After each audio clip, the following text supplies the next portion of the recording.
Hey, are you ever going to start this podcast you've been talking about for like forever? Do you think that anyone will actually want to listen to something like this? What is your plan for an introduction? Are you sure you want to talk about these topics? People usually disagree. 3 hours? Are you crazy? Do you think you're some kind of expert or something? Are you planning to have an intro song? What if a bunch of people get really mad and hate you over this? Do you even know how to make a podcast? Are you just doing this because you like to argue with people? Don't let this be just one more thing that you talk about doing, but never actually do. Wouldn't it be better to do just one episode for each topic? Stop trying to change people's opinions. Just live your own life. Dude, people are never going to agree. Just let it go. Is this going to be a long intro? Because if it is, I'm bored already.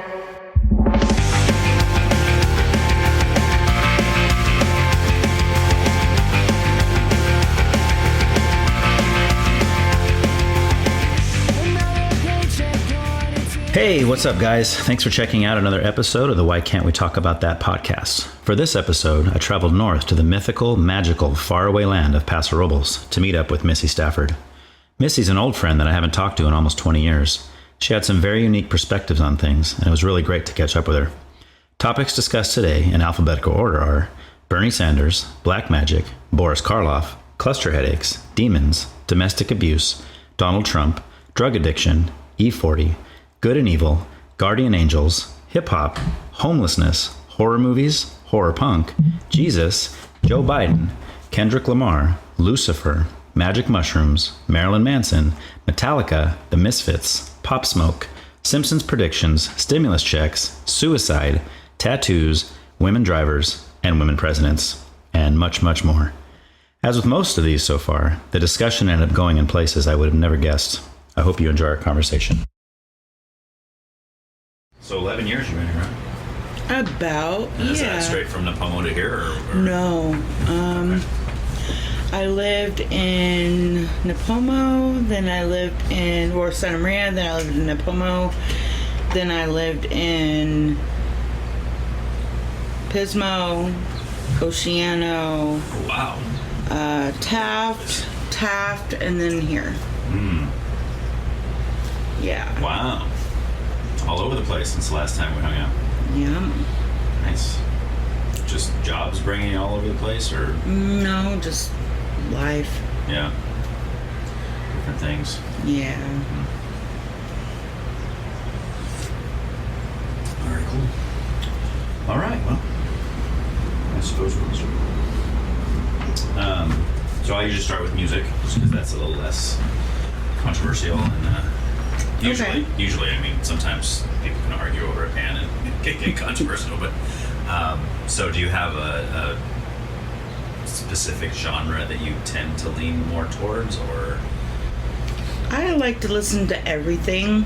If I get in my car, usually it's probably rap or classic rock. Usually classic rock or 90s alternative. Okay. Yeah. Nice. There's a bunch of different genres there. I love 90s. Yeah, me too.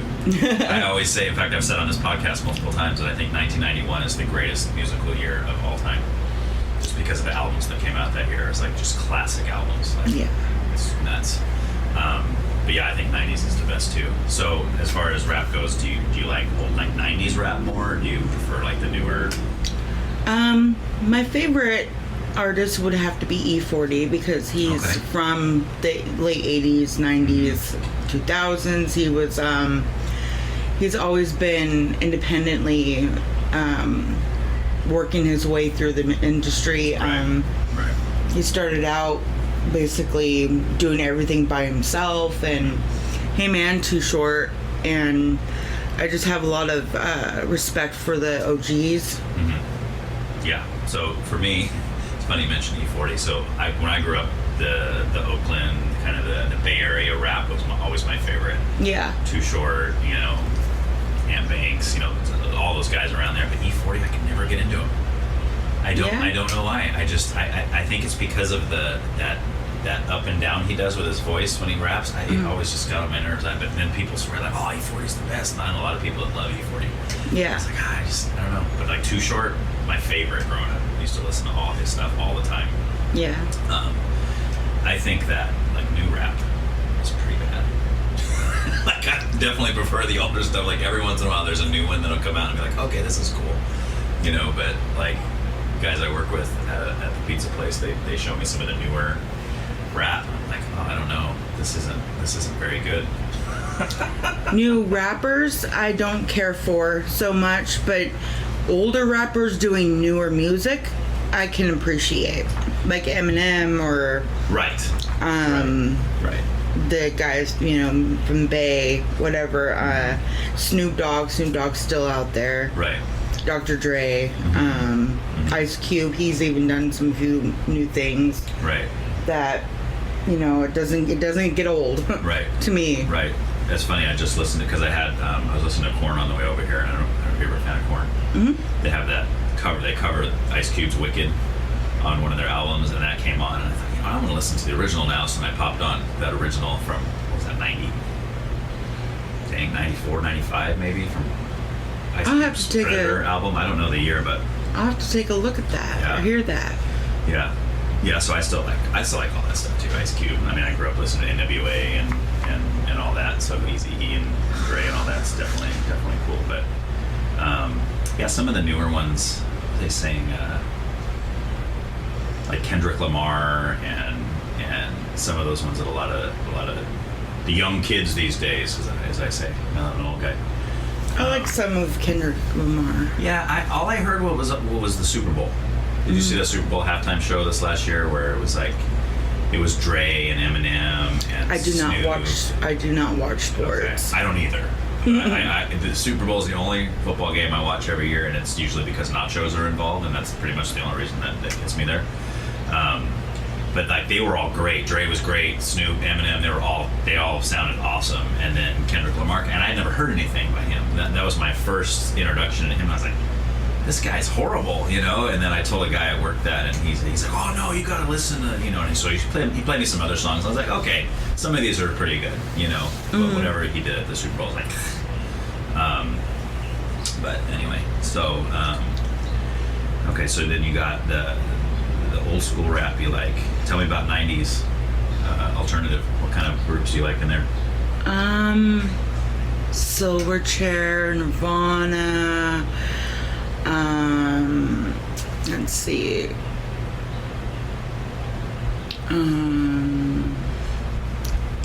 I'm drawing a blank. Yeah. I know there's just so many.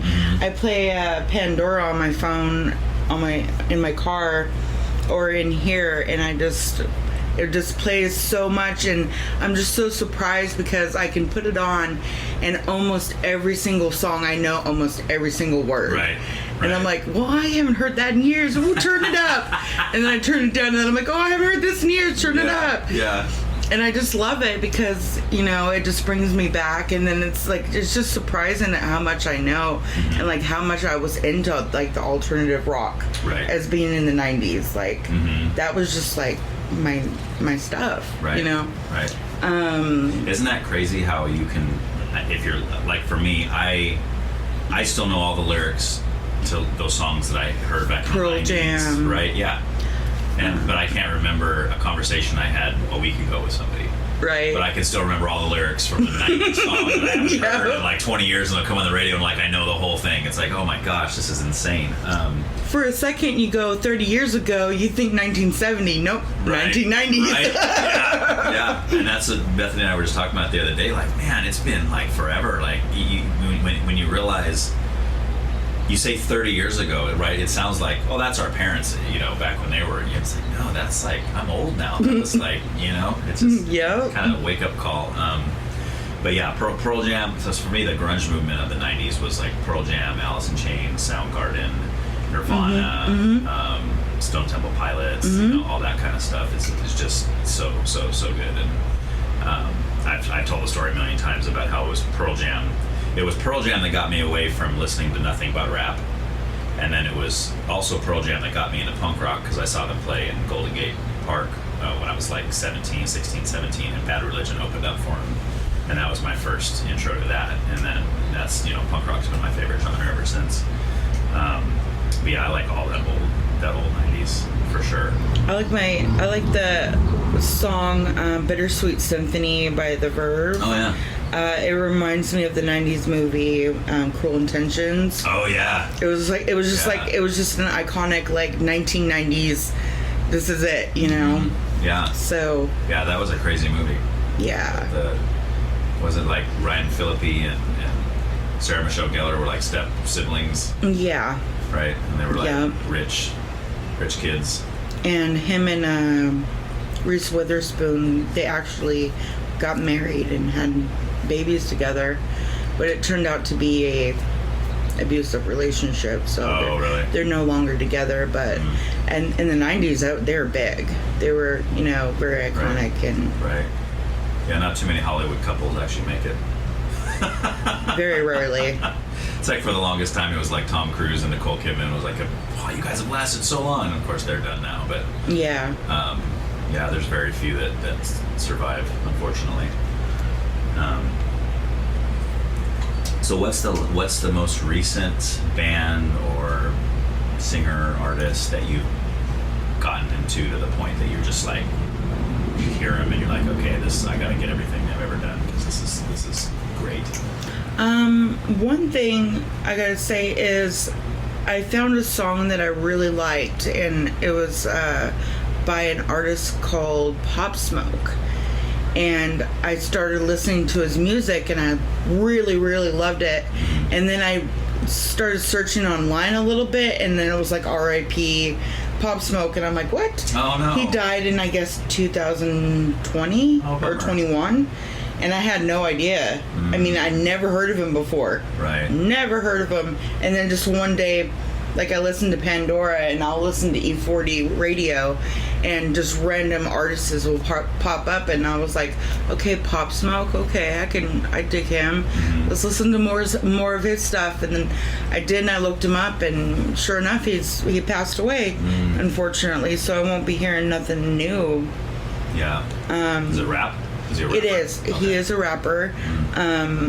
But I guess I'm just gonna have to research what he's done in the past, and kind of every song that I've never heard is going to be new to me. So so you haven't plumbed the depths of his catalog yet. Okay. I like Doja Cat. She's very funny, very cool. I've seen some videos of her on TikTok. She has done a few songs that I really like. There's just so much that I like that I'm so like just back and forth with everything, but I always go back to 90s, late 90s, early 90s music. Marilyn Manson. You remember how obsessed I was with him. Like, I still listen to his music and love his music. I'm pretty much open. My son shows me quite a bit of different things. Like, what I really like was Ginger. I don't know if you've ever heard of them. That's a band? It's a band. It's a Ukraine, Russian woman, screams when she sings. It's like really hard stuff, but I really, really like it. He shows me quite a bit of different stuff, but most of the harder stuff I can like more than the rap that he'll show me. Like, some of the rap, it just doesn't make no sense whatsoever. It's very repetitive, and I'm like, okay, well, I like the beat. I mean, I gotta say something. So I'm like, I like the beat. That's cool. Yeah. But as far as the meaning and the attention that they're going for, it doesn't really catch me very well with it. But he digs it. Yeah. Like a lot. A lot of people. I mean, he's 20, so. Okay.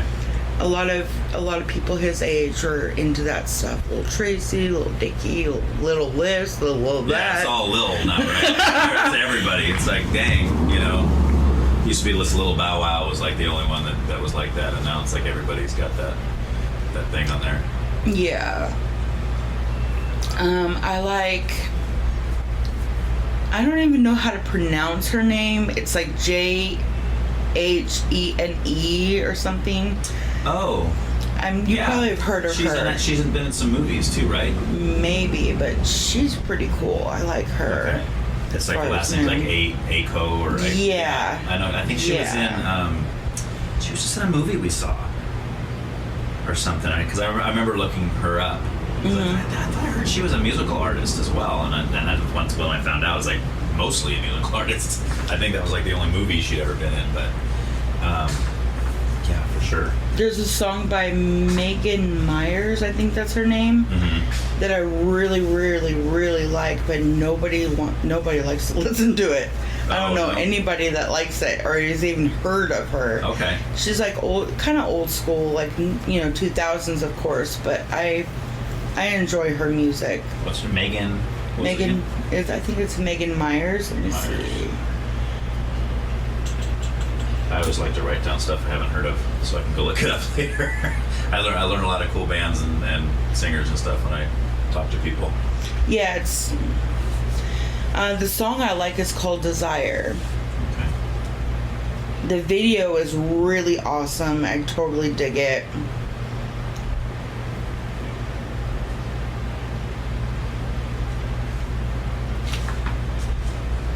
Oh, and you might want to write down Ginger. It's Jinjer. J. Yeah. So that would have done. And that's the one with the screamy female singer? Yeah. Okay. It's actually my son's favorite band. Okay. And this is the son that I saw when he's like a baby, right? Okay. Yeah. Does he still live with you, or okay? Yeah, he's asleep right now. Oh, okay. Very cool. That's awesome. Have you ever heard of Flyleaf? No. Okay. Because you say like a screamy female vocalist. Not that she does that a lot, especially. Well, actually, she's not even the singer anymore. They have a different singer, but her name is Lacey Sturm. So she does solo stuff now too. But if you listen to like the first couple Flyleaf albums, it's kind of sounds like Evanescence a little bit, like the style. But then she does some screaming. Ginger does cool. that too. Yeah. So her name's Tatiana, but the band's called Ginger. Does she have red hair? Is that why? No. Okay. She actually has, I think, black hair. Okay. Brown or black.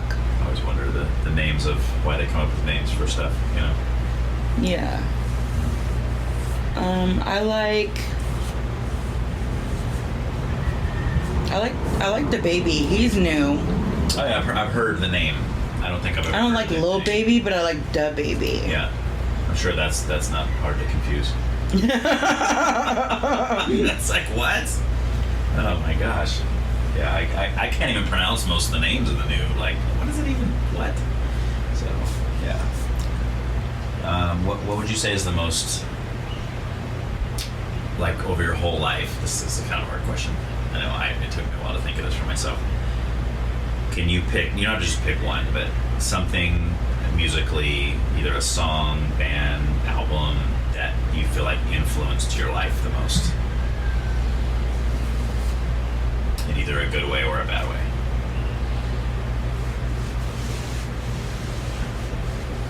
Mostly, I'll give you two guesses. All right. You give me two guesses? I'll give you two guesses. Shoot. Wow.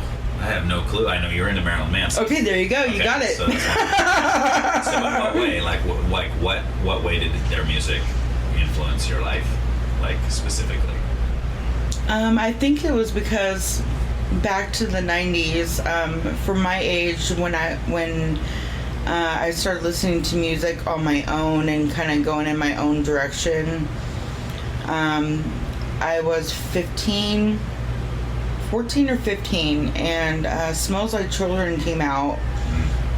MTV back then played music videos. Right. And Sweet Dreams came on the TV at my neighbor Lisa and Christina's house. Which is a cover, right? It was a cover of the Rhythmics from the 80s. Right. And I just, at that moment, I just fell in love, so in love. I was just obsessed from that moment on, like just really obsessed. And then I listened to all of his other older albums, Portrait of American Family, Lunchbox, things like that. And I felt like it was just something that I connect with, and something that was more like me, and not just following what my friends were listening to, but more of just like my own style of my own music and stuff. And also a lot of what Marilyn Manson listened to when he was younger, and his influences in his life, I also had as well, like Ozzy and Alice Cooper. So you could relate with him. Yeah. Okay. Yeah.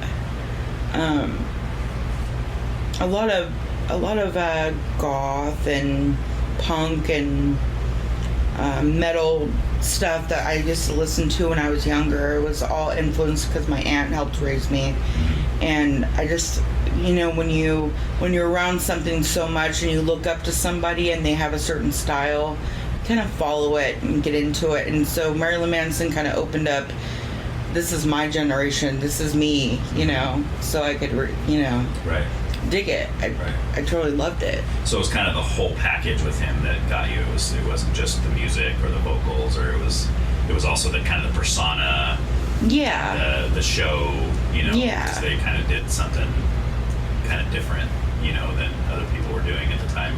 And it was shock rock. Wrong, and their names were like the first name of a supermodel, right, and then the last name of a serial killer. Is that's what it was, right? I mean, each of them was Ginger Fish, Twiggy Ramirez, John Wayne Gacy, Daisy Berkowitz, Marilyn Manson. Right.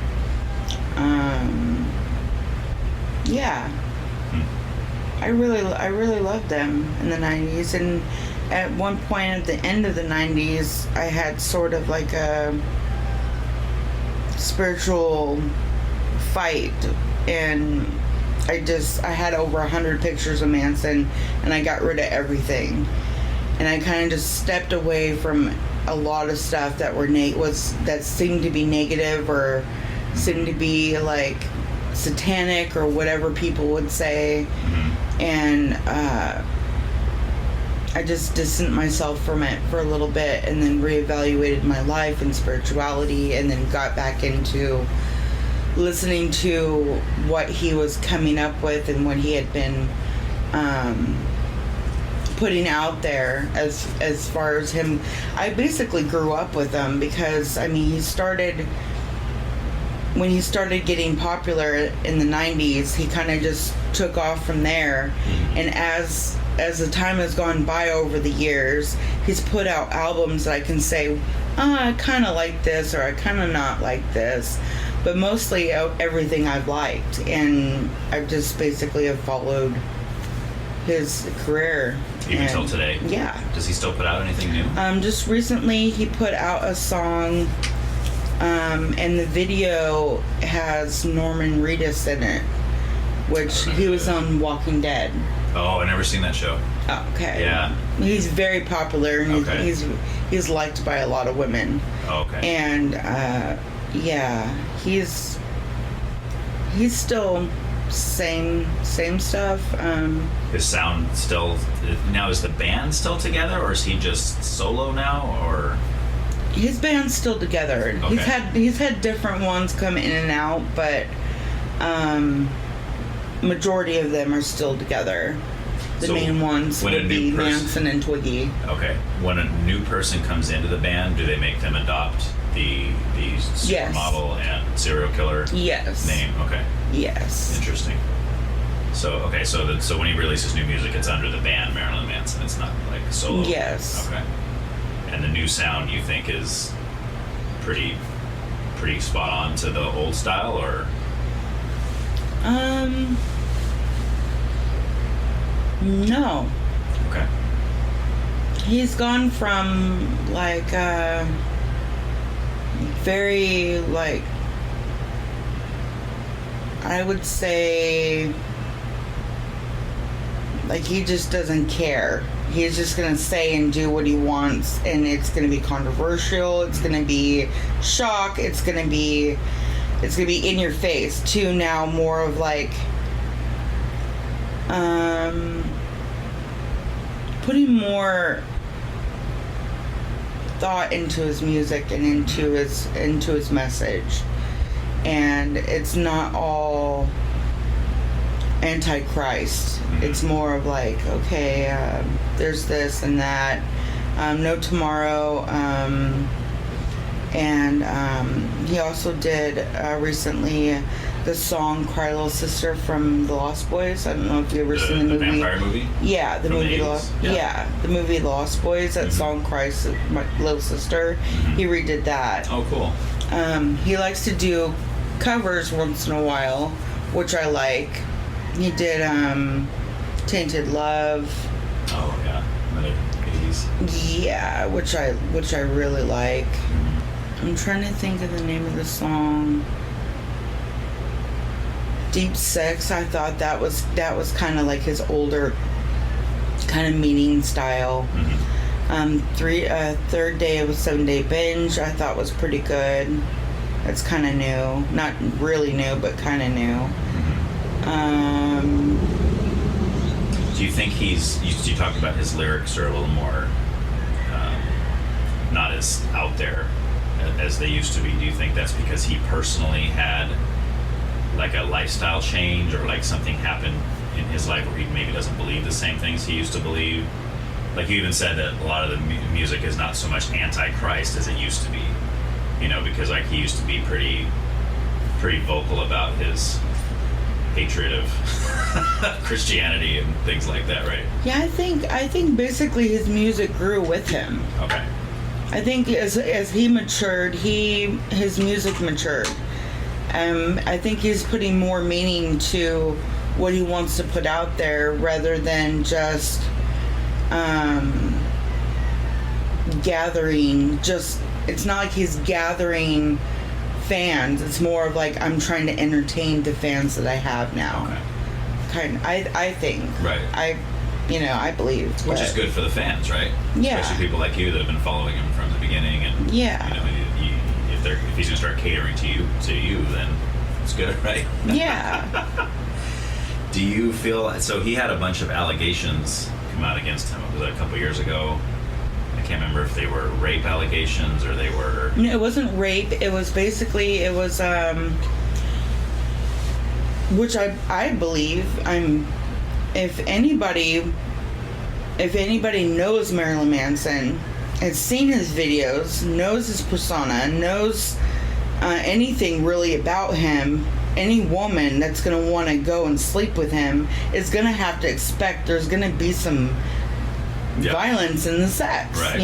There's going to be, he's not normal. He's not like a lovey-dovey romance, I'm going to give you a back rub. Right. You know what I mean? He's going to be rough. He's going to be I would say there's a fine line between domestic abuse and having violence in your sex. Right. But because if it's mutual, then it's as a rock star, as his image, as the way that he is, I mean, as personally as I would know, I would expect there to be some kind of slapping around, some kind of, he cuts himself, he does drugs, he does all kinds of crazy stuff with prostitutes, whatever. I don't see him getting married and being celibate. Right. I don't see him being the most gentlest man in a relationship. I wouldn't expect it. So for a woman then or now to want to get into a relationship with him, it's got to be expected for him to, cross the line at some point. So you think that's more what that was? And a lot of women, and those women that made those allegations stuck around for those times to happen. And in Manson's point of view, it was like, well, you knew what I expected in bed. You knew what I expected behind closed doors. You stuck around, and then now you're saying, I did all this, and and you want to point fingers, and it's like, okay, so what? Right. You know what I mean? Right. So what? It's not like he's pretending to be a nice guy, and then surprise, surprise. Right. You know? Right. I wonder if it is a surprise to some people, though, because a lot of the times, especially when an artist has that kind of persona, that's not who they really are. Like, it's usually an act. Like, it's like, this is just me on stage. You know, I think, like, Alice Cooper's a good example of that. Like, he always put on this stage persona, but behind the scenes, he's a down-to-earth, normal dude, you know, but kind of putting on a show, you know, or like Guar. Right? It's not like they walk around like wearing those outfits all the time and they actually really believe they're space aliens. You know, it's like that's all part of the show, right? And the actor Kiss, same deal. You know, I remember the first Kiss album that came out where they didn't have their makeup on and stuff, and everybody's like, "Whoa, who are these guys?" You know, people don't even know what they really look like without that, because the only time you see them is on stage and they're in their whole getup. You know. Yeah. But so, do you think that like the allegations then were money driven? You think they were just trying to get? Because most of them were celebrities already, right? I mean, like Rose McGowan and some of those people that were. I mean, they obviously have money on their own.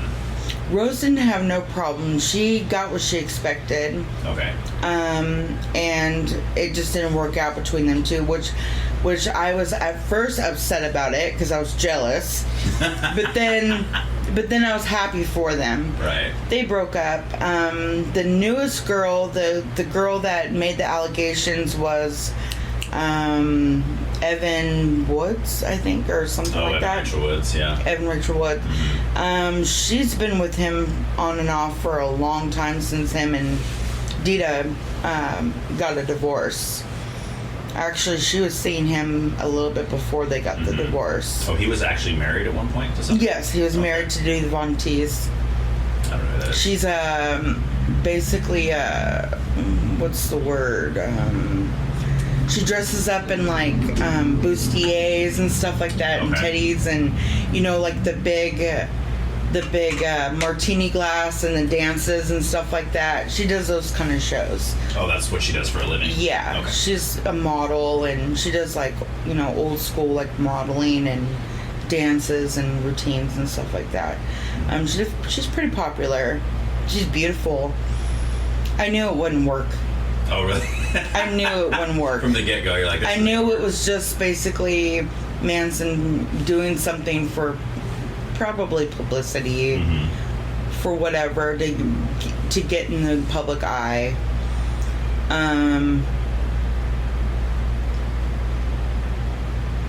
But what I was going to say was, you know, the women that have mentioned anything about Manson doing anything bad to them, like if you take a second and read his book that he wrote long time ago in the 90s. What's it called? It's called The Long Road Out of Hell. Okay. And if you read that, it talks a lot about the way he is and the way he grew up. And if you would know him, or even get to take the chance to get to know like why he does the things he does, and see the way he behaves on camera and behind camera. He talks a lot. He's very smart. He's very intelligent. Yeah. And he presents himself as very like eccentric and very himself. Like he doesn't really want to follow exactly how a certain person or a certain way is.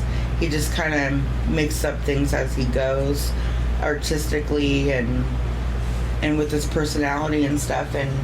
And there's a video that he did a long time ago where he's like in a hotel room and he's doing so many drugs, having so much sex with prostitutes, male and female.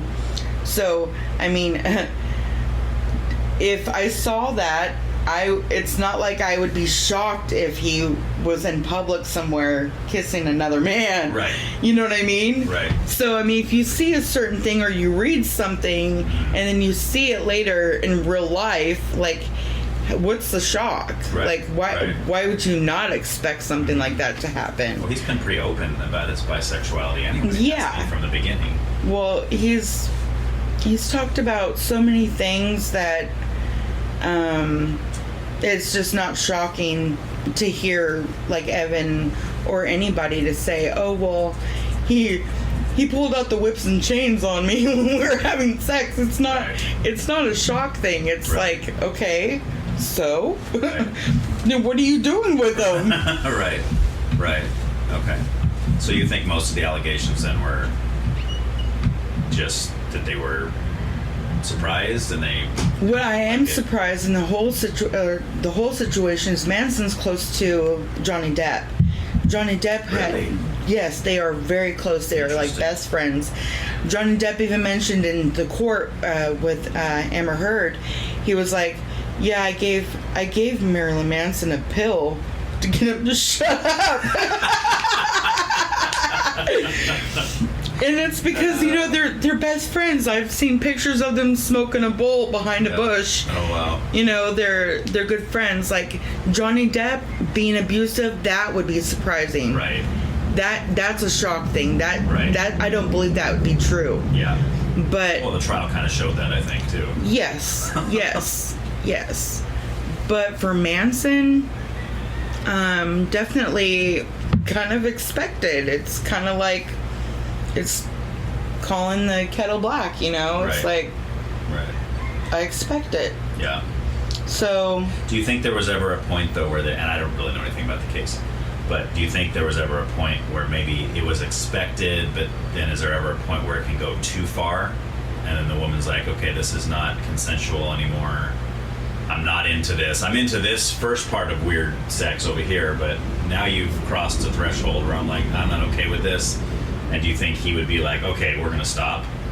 Or do you think maybe that he's like, no, you know, and that's kind of what the problem was? Or if that ever came to that point in his life or in their lives and in his relationships with any woman, the smartest thing to do for the woman is to walk out and not go back. Right. Not to keep going back years later, you know, over the years. Oh, so these allegations were years before that they were saying these things? No, these women have been with them that have said things, have been with them multiple times for a long time.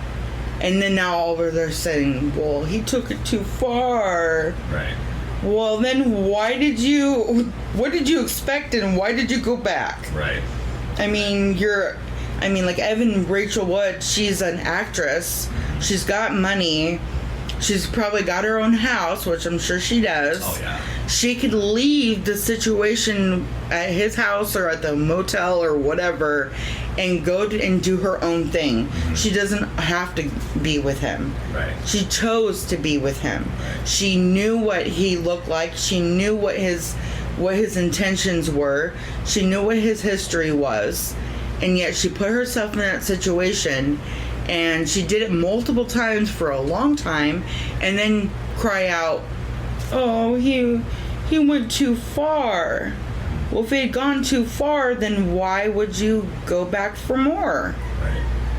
You know, it's not like one day he pulled her hair and then, you know, the next day he was holding a gun to her head. It wasn't like that. Right. It was a consistent relationship that, I mean, if you've seen Evan Rachel Wood was in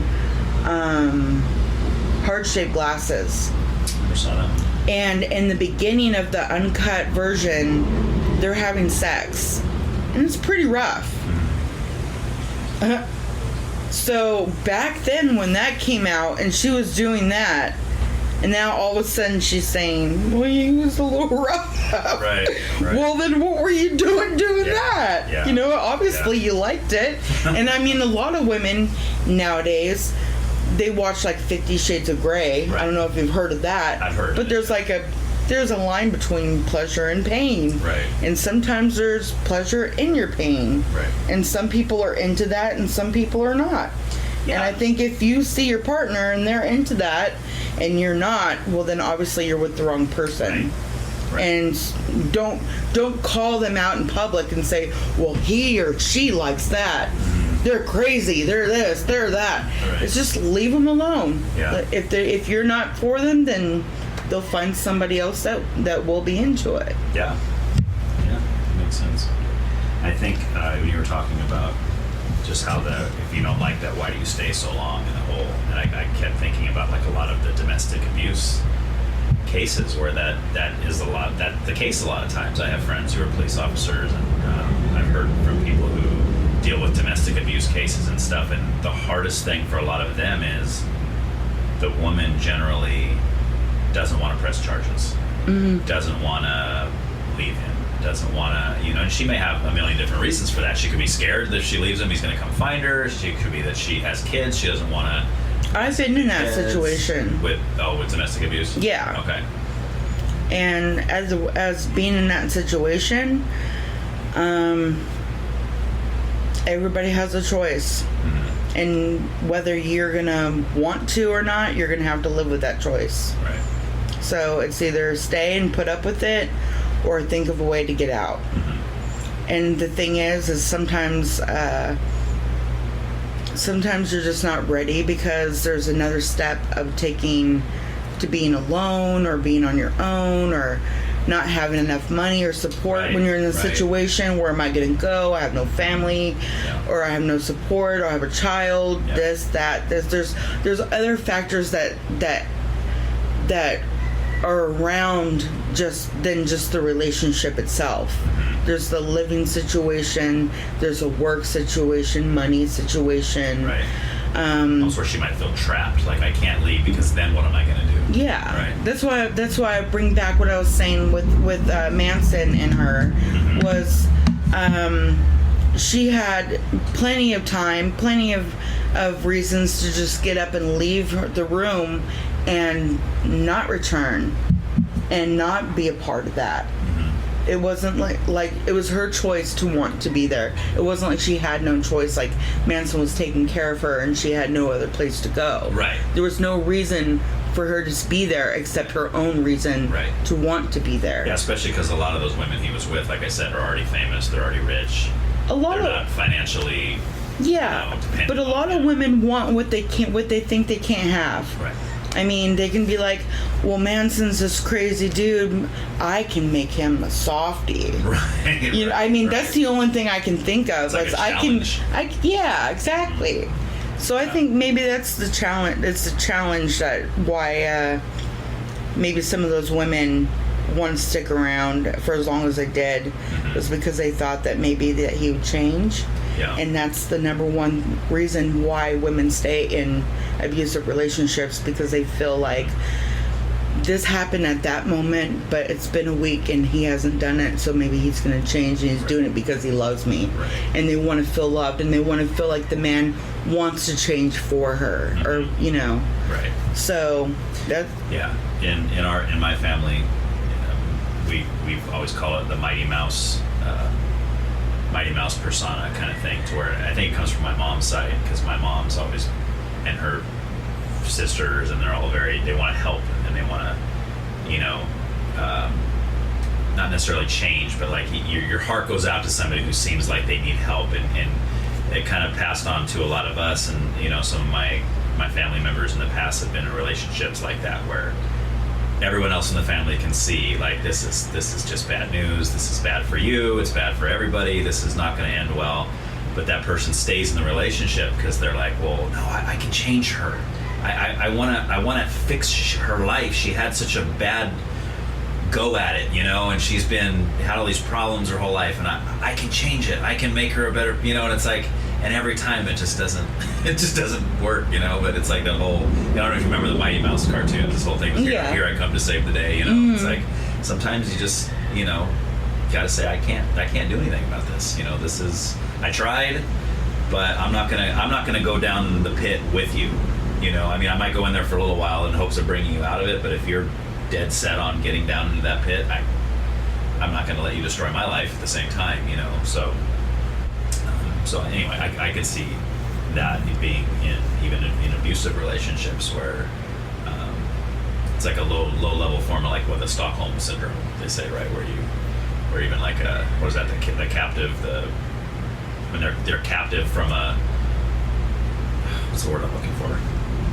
Like if someone gets kidnapped, like say a man kidnaps a woman and over time she grows to love him. Yes. And they call that Stockholm syndrome. Yes. You know, it's like, oh, he provides for me, and but he snatched you off the street when you were 15 and you don't even remember your old life. Oh no, but I love him now. I have 3 of his babies, and I'm just like, whoa, like that's crazy to me, right? But that's what happens. It just becomes part of your normal life, you know? Yeah. So yeah, that's no good. Cool. Well, we really hit home on Marilyn Manson there. You know, I haven't really heard that much Marilyn Manson, to be honest with you. Really? I've seen maybe 3 or 4 or 5 of his videos, but this is back in the day. I don't even think I could. I remember the Sweet Dreams cover. I remember that one, and I think that's all. I can't remember a couple other things. The videos were really weird. Had a lot of kind of like images, and it kind of reminded me like 9 Inch Nails. Remember 9 Inch Nails? Yeah, they work together. Oh, did they? Yeah. Okay. It's very similar, especially some of the later, like with Trent Reznor and some of his later stuff. But it was a Beautiful People was Marilyn Manson, right? Okay. Remember that one? You're like, dude, that's like his popular song, you know. That plays on my 90s. Yeah, my us 90s. true fans like the real stuff.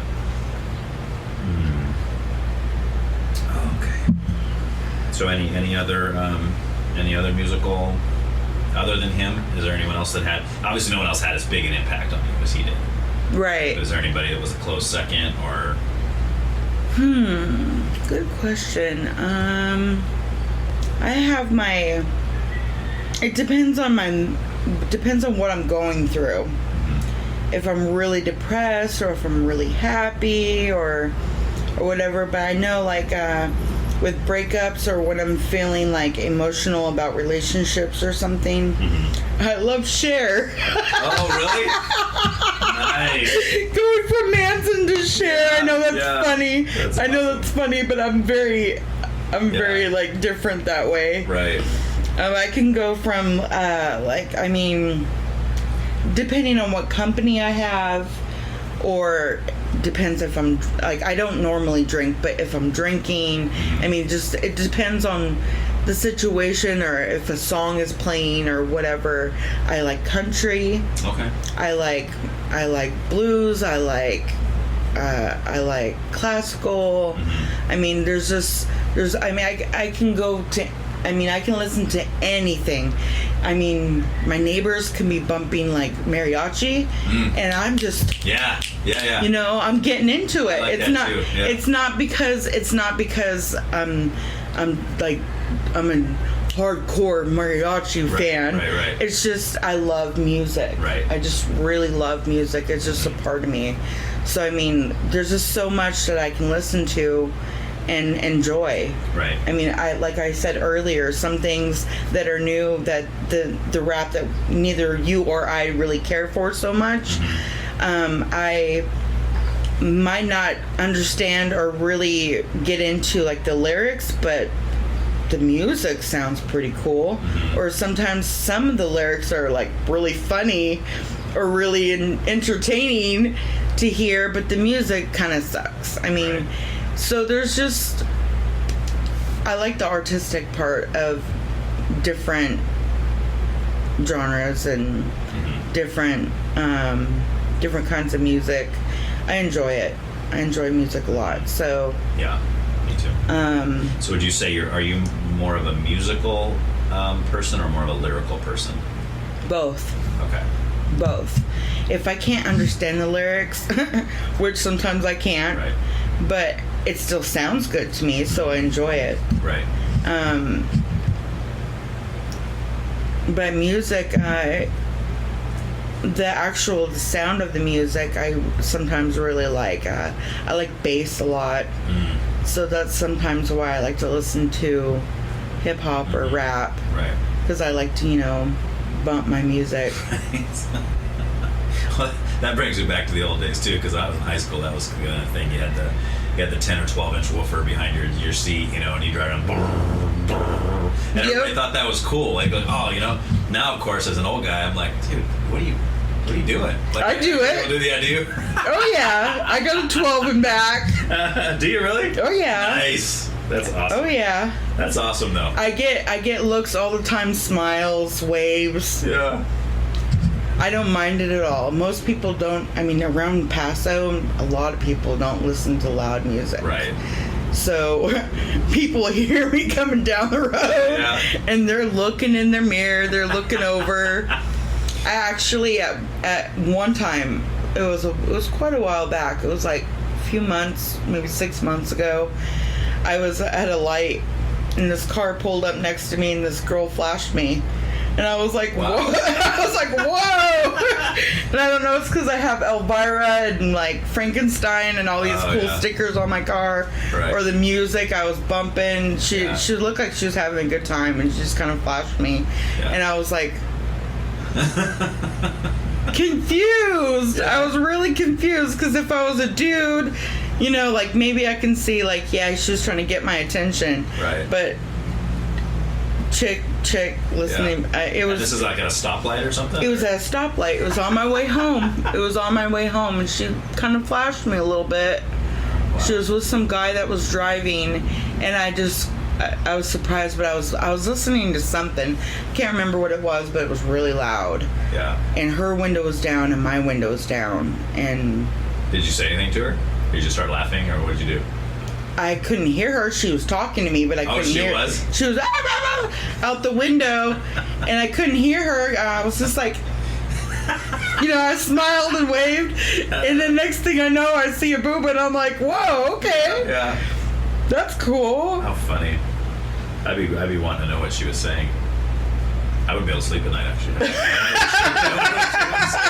I wonder what she was saying to me.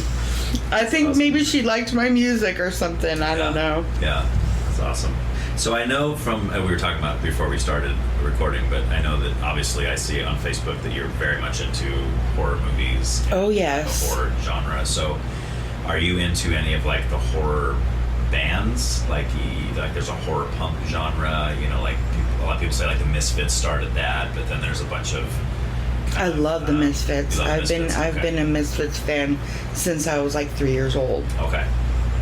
As soon as I can even remember anything, I remember listening to the Misfits. So, and even through grade school, I'd wear Misfits shirts, and like now, I see certain people sometimes wearing them, and I'm like, do you even know one song by them? I think that about Nirvana. Like, I can walk into any room in any day of the week in the mall or anywhere, and I'm going to be able to pick out like 10 kids under the age of 15 that are wearing Nirvana shirts. Mm-hmm. And I'm like, do you even know anything about Nirvana, or is it just like the shirts are trendy? You know? They're trendy. Yeah, it's like they're everywhere now. It's like there's more Nirvana shirts now than there was when Nirvana was big, you know? It's like, it's weird to me. Yeah. But, so listening to Misfits at 3, obviously have to ask who introduced you to that? My Aunt Kay. When I was saying that, I got the raised you. She helped raise me. Helped raise you. Okay. Yeah. She was really heavy into punk music and metal and 80s music, like, you know, Poison or like the hair bands. Yeah, like the hair bands and AC/DC and Axl Rose, whatever, you know. Metallica's really big. Yeah. But like Metallica, Ozzy, the Cramps. Oh, there you go. And the Misfits. I grew up listening to that. I've loved my whole life. Literally as long as I can ever remember. Right. Listening to that music. So. Did you continue to listen to them after Danzig left the band and there was the new singer and the whole? Yeah. Did you enjoy it as much, or were you not as much on? I prefer the older stuff. I really prefer the older stuff. Like, I was very disappointed in Metallica. How so? It just, I don't know. Just their music just changed to me. At what point? I'm really interested in this question because I have my thoughts on it too. 80s and early 90s, I think I liked them. Okay. But then, I don't know, like, as I started to get older and listening to their music, it started slowing down. Right. It started getting old, but not changing in a good way. Right. To me. Well, they had the Black Album, right? 91. Again, best year of music, 91. Black Album came out. Great album. Right? That's where a lot of people really took notice of them because you had Enter Sandman, you had Unforgiven, and Nothing Else Matters. And they had slow songs like Nothing Else Matters, but it was done in a cool, medley way. Right? Yes. But then after that, they had Load, which... And I didn't like. Right? I did not like. A couple good songs on there, but they had that song... Unforgiven? Mama Says or Mama Said, where it's a full-on country song. Like, there's even a slide guitar in it. And you're like, what is this? And it's not a bad song. Like, if I was popping on, like, Garth Brooks or something, and that's what song you were, I'd be like, oh, that's a pretty good song. But it's Metallica, right? You're expecting Metallica. You're not expecting that, you know? And it's like, what is this? I agree with you 150%. Yeah. And then after that, they kind of continued on that route, and then... Saint Anger is the one everybody talks about as like the worst Metallica album of all time because his vocals were just weird on that album. I don't know what he was trying to do, but it's funny. And this is the third time I've mentioned this, but it's just hilarious. Are you a Stranger Things fan? The show? I've seen the first season. Okay. So in this latest season, that was good enough for me. Oh, you didn't care for it? Not really. Okay. In this latest season, there's a whole scene where I won't spoil anything, but there's a whole scene where this guy's playing Master of Puppets, the song Master of Puppets, and there was this meme that was going around the internet where it shows this kind of younger guy, and it says, you know, heard Master of Puppets on Stranger Things, went out and bought Saint Anger, you know, like the whole idea, like these young kids that have never heard Metallica but they're huge fans of Stranger Things, like, oh, what's this band, Master of Puppets? What's this? Like, would that come out like 83 or 84 or something like that? It's like, but then they're listening to it, and then. This season of Stranger Things had that song by Kate Bush, Running Up That Hill, from the 80s. I think it was like 83 or 86. But anyway, that was featured in the latest season of Stranger Things, and that song shot to #1 in iTunes. #1. The song hasn't even been, nobody knows that song anymore because it came out 30, 40 years ago, but the show just put it in popularity. Anyway, the whole point being the Saint Anger is like, obviously, kind of all the Metallica fans like, this is easily the worst Metallica album. But they've had two more after that, and I feel like they did pick up their old kind of metal and get back into, obviously not as good as their early stuff, but at least they're trying to sound better than they have been. I see newer movies, not like brand new movies, but like brand new movies and like movies that I've seen within the last few years. One like what's that movie? Okay, well then I'll go back. Dawn of the Dead. Okay. They have The Man Comes Around by Johnny Cash. Oh, okay. Which I grew up on Johnny Cash. I love Johnny Cash. And like I love that music. So when you grow up and you see a movie and you hear that music, it's like, yeah. And then it makes you want to listen to it again because you enjoy the movie and then plus you remember the music. Right. So it's kind of like your favorite again. And then what else? Metallica and was on that movie too, you mean? No, what movie is it? I know this. I can't believe I'm drawing a blank. Woody Harrelson. Oh, Natural Born Killers. No. It's a newer movie. Zombie movie. Yeah, the one with Abigail Breslin and she's the young kid in it. Yeah. There was a sequel made. What's that movie? Zombieland? Zombieland. Yeah, and the beginning of Zombieland was Metallica. Okay. And then that started becoming popular. Nice. It was like, cool, Metallica! Ooh, yeah, rock on, let's kill some zombies! Right. You know, like, it just, you see new movies and you watch movies and you hear old school music and you're like, oh, that's so cool, and you want to listen to it, and it becomes popular again. Which is, I see the same thing about Stranger Things, except majority of people are young and they've never heard that music before. So then all of a sudden it's like becoming popular. But as far as like me, I'm 41 and I see movies that have music that I listened to when I was a kid, and I'm like, I love it, and it makes me love the movie or the show or whatever just as much. Right. So Well, you just reminded me of when Wayne's World came out. In the 90s, and they featured Bohemian Rhapsody. Loved it. And Loved it. Totally, a whole new generation of kids fell in love with that song. To where my parents were like, that's an old song. Like, that came out, like the early 70s, I think, right? Yeah. So, but to have such a surge 25 years later because of a movie, right? And now everybody's wanting this song, and everybody's buying this song and buying the albums, and Queen just surges again as this band that is relevant again out of nowhere, years after Freddie Mercury's death and everything else, you know. So that, I think that's awesome when a movie can do that, you know, especially when the style of music is so different than what a lot of kids are used to listening to at that time, you know. And they throw this whole like think about Bohemian Rhapsody. That song already sounds like no other song already. Even when it came out in the 70s, right? It was already unique in that way. And then you put it in the 90s.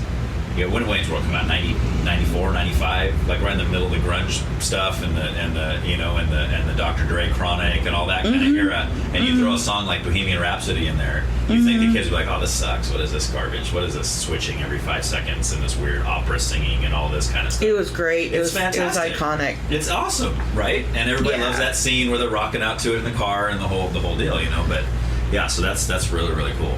Speaking of music influenced by movies, I don't know if you've heard of Rob Zombie's movies. Yeah. I don't know if you've seen them, I haven't seen any of them. Did he remake Halloween and he did? Yeah, all of them. He's played 70s music. Oh, nice. It's all 70s music. Nice. And some of it I had never heard and some of it I have. And a lot of it I love because of those movies.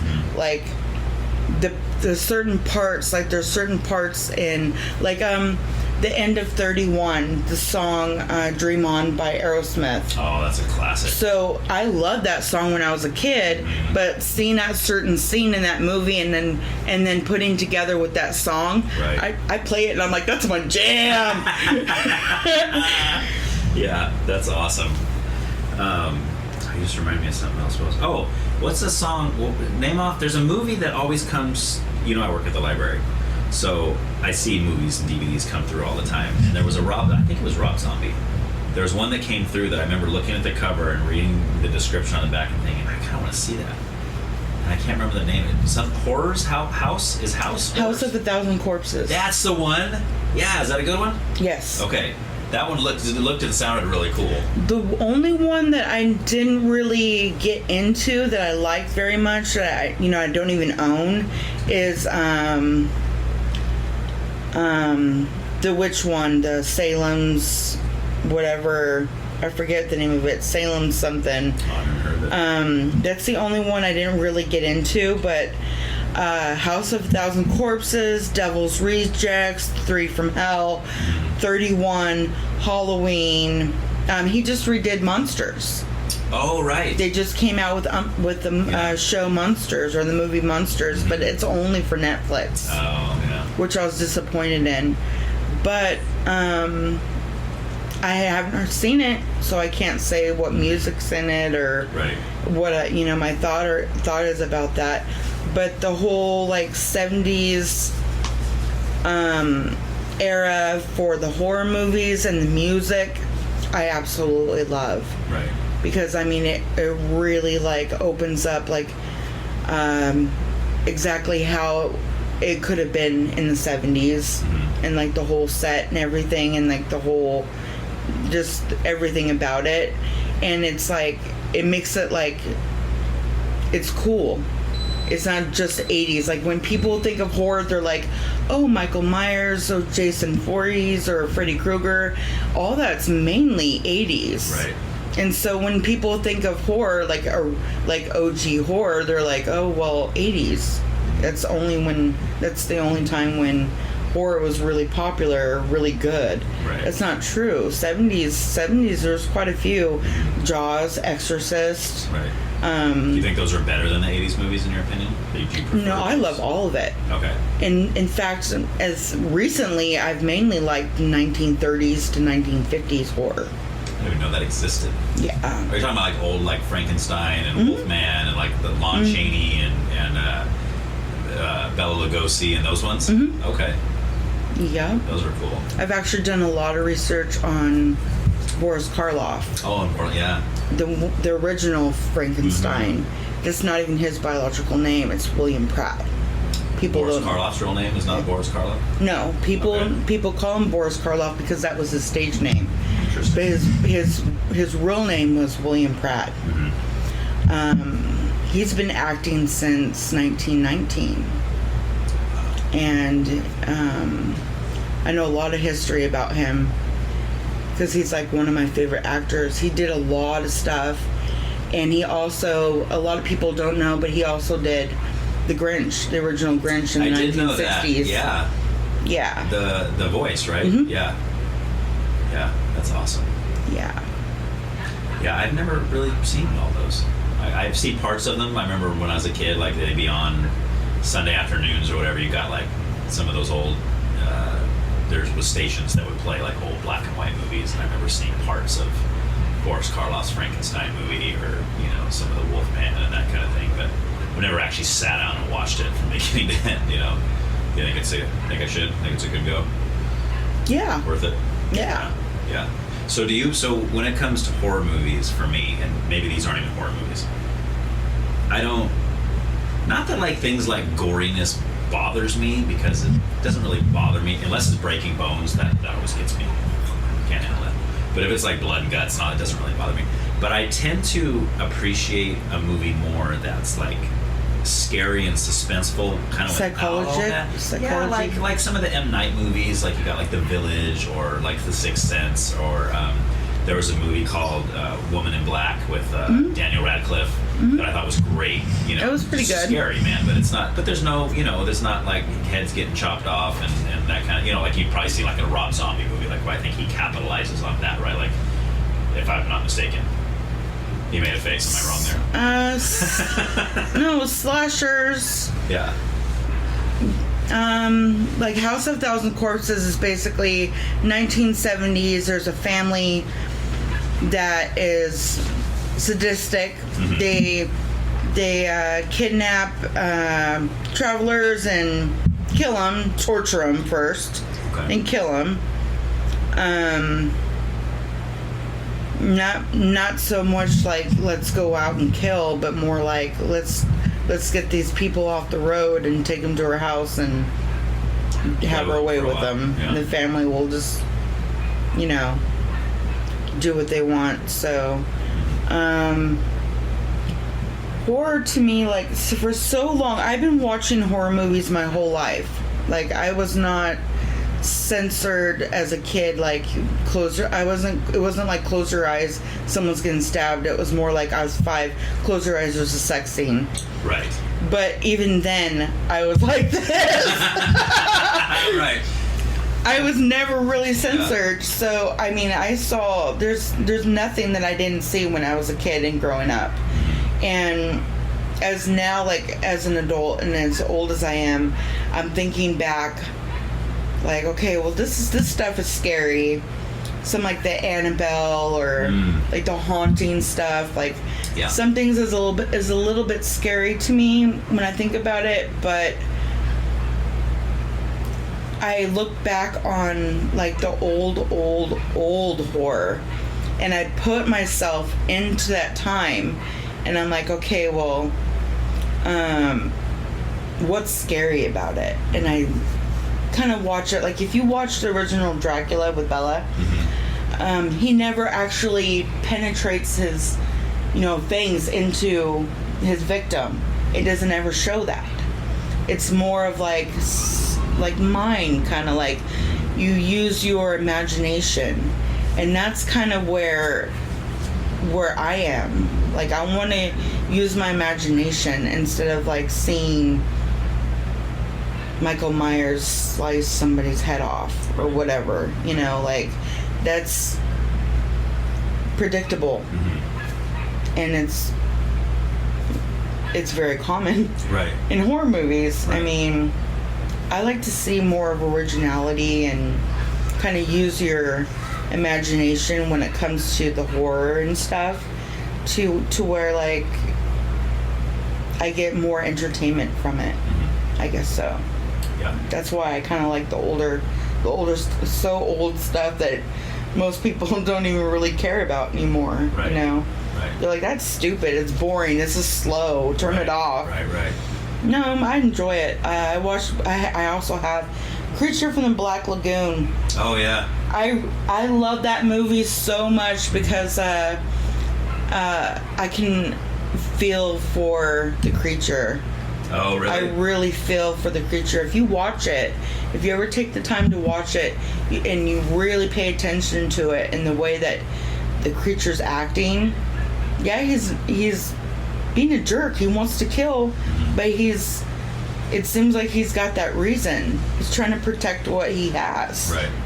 You know, like you feel for him, and I enjoy that. I really enjoyed that. It's like that's the divide, right? Like there's a movie. Have you ever seen the movie Prisoners? No. It's not a horror movie. It's got Hugh Jackman and Jake Gyllenhaal's in there, but it's basically the Hugh Jackman and his friend are having Thanksgiving dinner with their families, and they both have 2 little girls that are probably 7 or 8, and they go outside and they're playing outside, and then they just vanish. And they go outside and looking everywhere for them. Well, they see like a RV that was parked on the side of the road, one they've never seen before, and then it's gone. It's also gone with the girls. So anyway, long story short is he's trying to find his daughter, who's been kidnapped by this who knows who, and it's Paul Dano. Do you know who Paul Dano is? Mm-hmm. So he has a great role for him.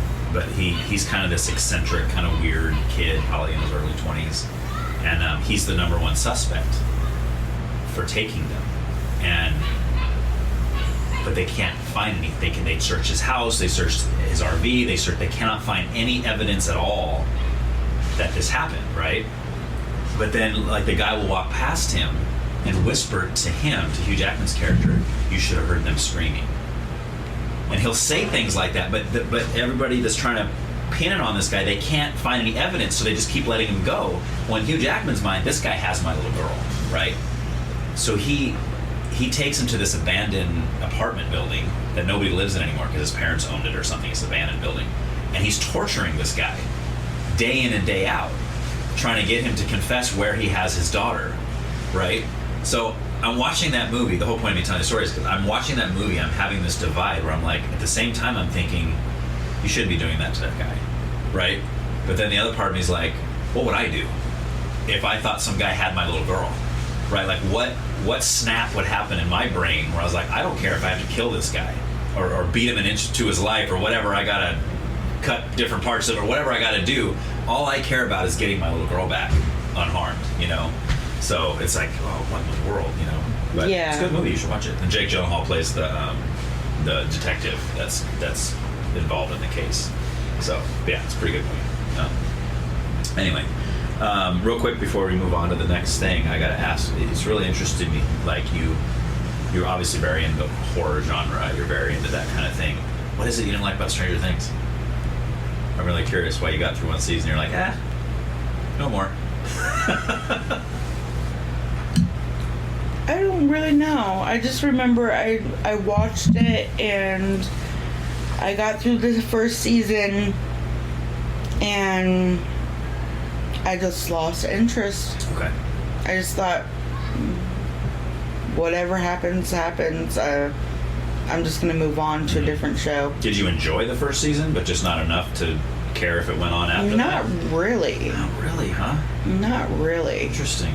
You think because you're close to my age that, I mean, the age that these kids are, I mean, the year that these kids are doing what they're doing is we were that age pretty much during that time. And that's kind of you would think I'd love it, right? And that's why a lot of people our age love the show. I mean, horror aspect aside, it's just the whole idea of it being the 80s and the music and the cars that are driving by, the way the kids are dressed, the games they're playing. It's like, this was my childhood, you know? So, yeah. I love that show. I liked that Winona Ryder was in it. Yeah. I liked that she was back in Hollywood and she was doing her thing. She was very great. Yeah, she does that role. Yeah. It had its moments where I liked it, but it just seemed so like predictable and like just so, I don't know.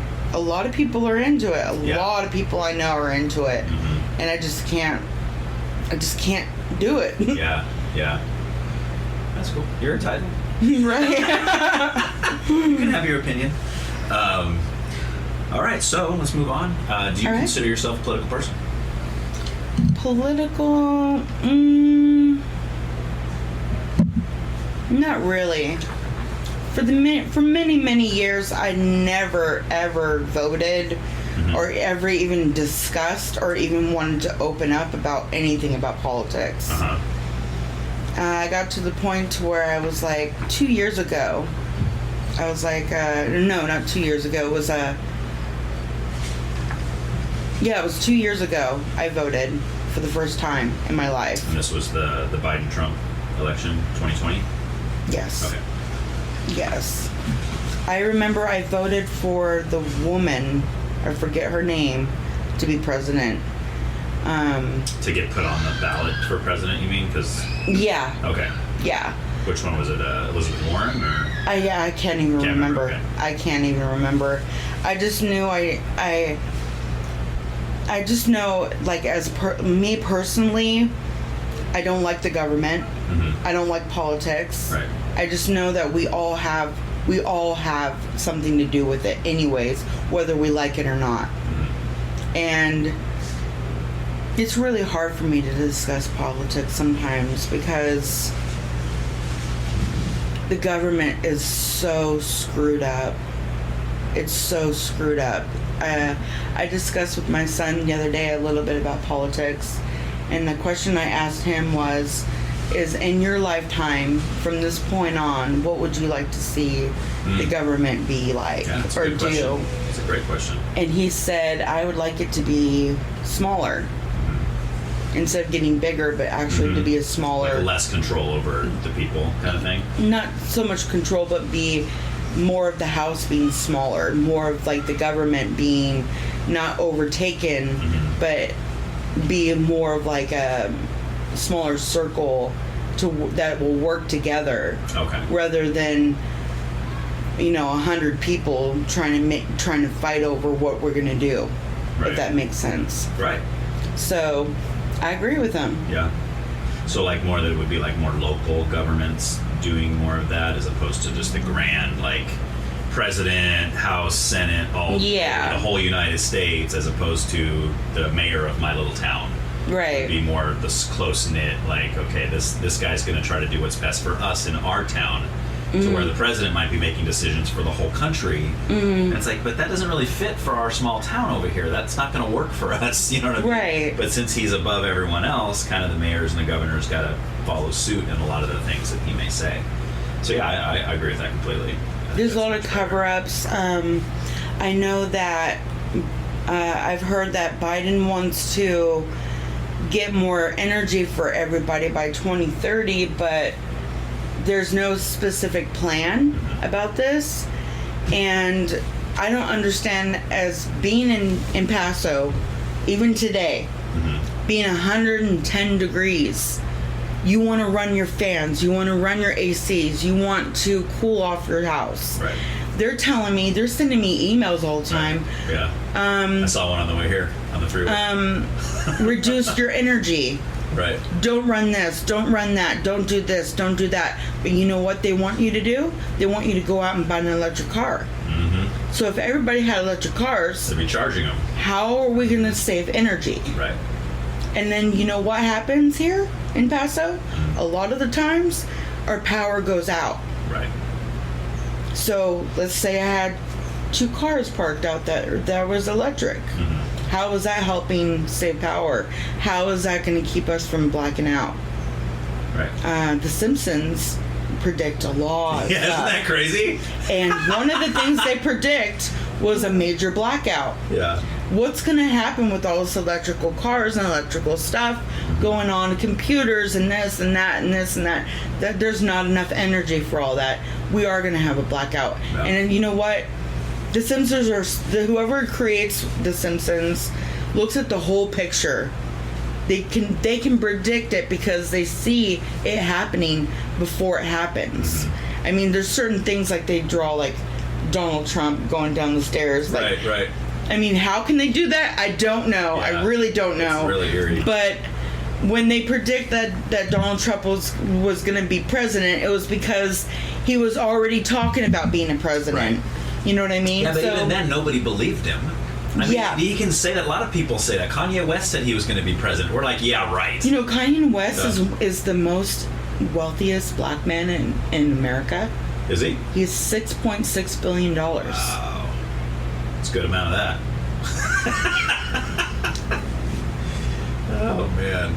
But as far as, like, the politics go... Well, let me go back to asking, so you said you voted for the first time in 2020. Mm-hmm. What was your reason for that? Like, what made you come out of your never voting your whole life, and then all of a sudden saying, you know what, I'm going to vote this year? You know, sometimes things just happen for a reason. And I've never felt that my vote would ever matter or ever make a difference or ever even get anywhere. That one vote is not going to matter. But then I thought, you know what if 100,000 people think the same thing I'm thinking, right, and not vote, right? And they over there in the government offices and stuff, they're all coming up with like votes that are coming from dead people and double votes and stuff like that they're getting. Like, they obviously need votes. And I'm thinking, how many people really don't vote, or how many votes are not even really being counted? Yeah. And I thought, well, you know, at that point, the last 2 years, I thought, you know, so if it's not going to matter who I vote for, it's going to matter that I voted. Mm-hmm. That's what I thought, and I'm going to feel better that I did something. Right. And I really didn't want Biden to win. To tell you the truth, I really did not want Biden to win. I looked at him and I saw him online, saw him on TV, and I was like, this is going to be show. Right. And you were right. And you told the future. Exactly. And I was like, okay, well, Donald Trump was bad, but you know, at least he had some good intentions for America.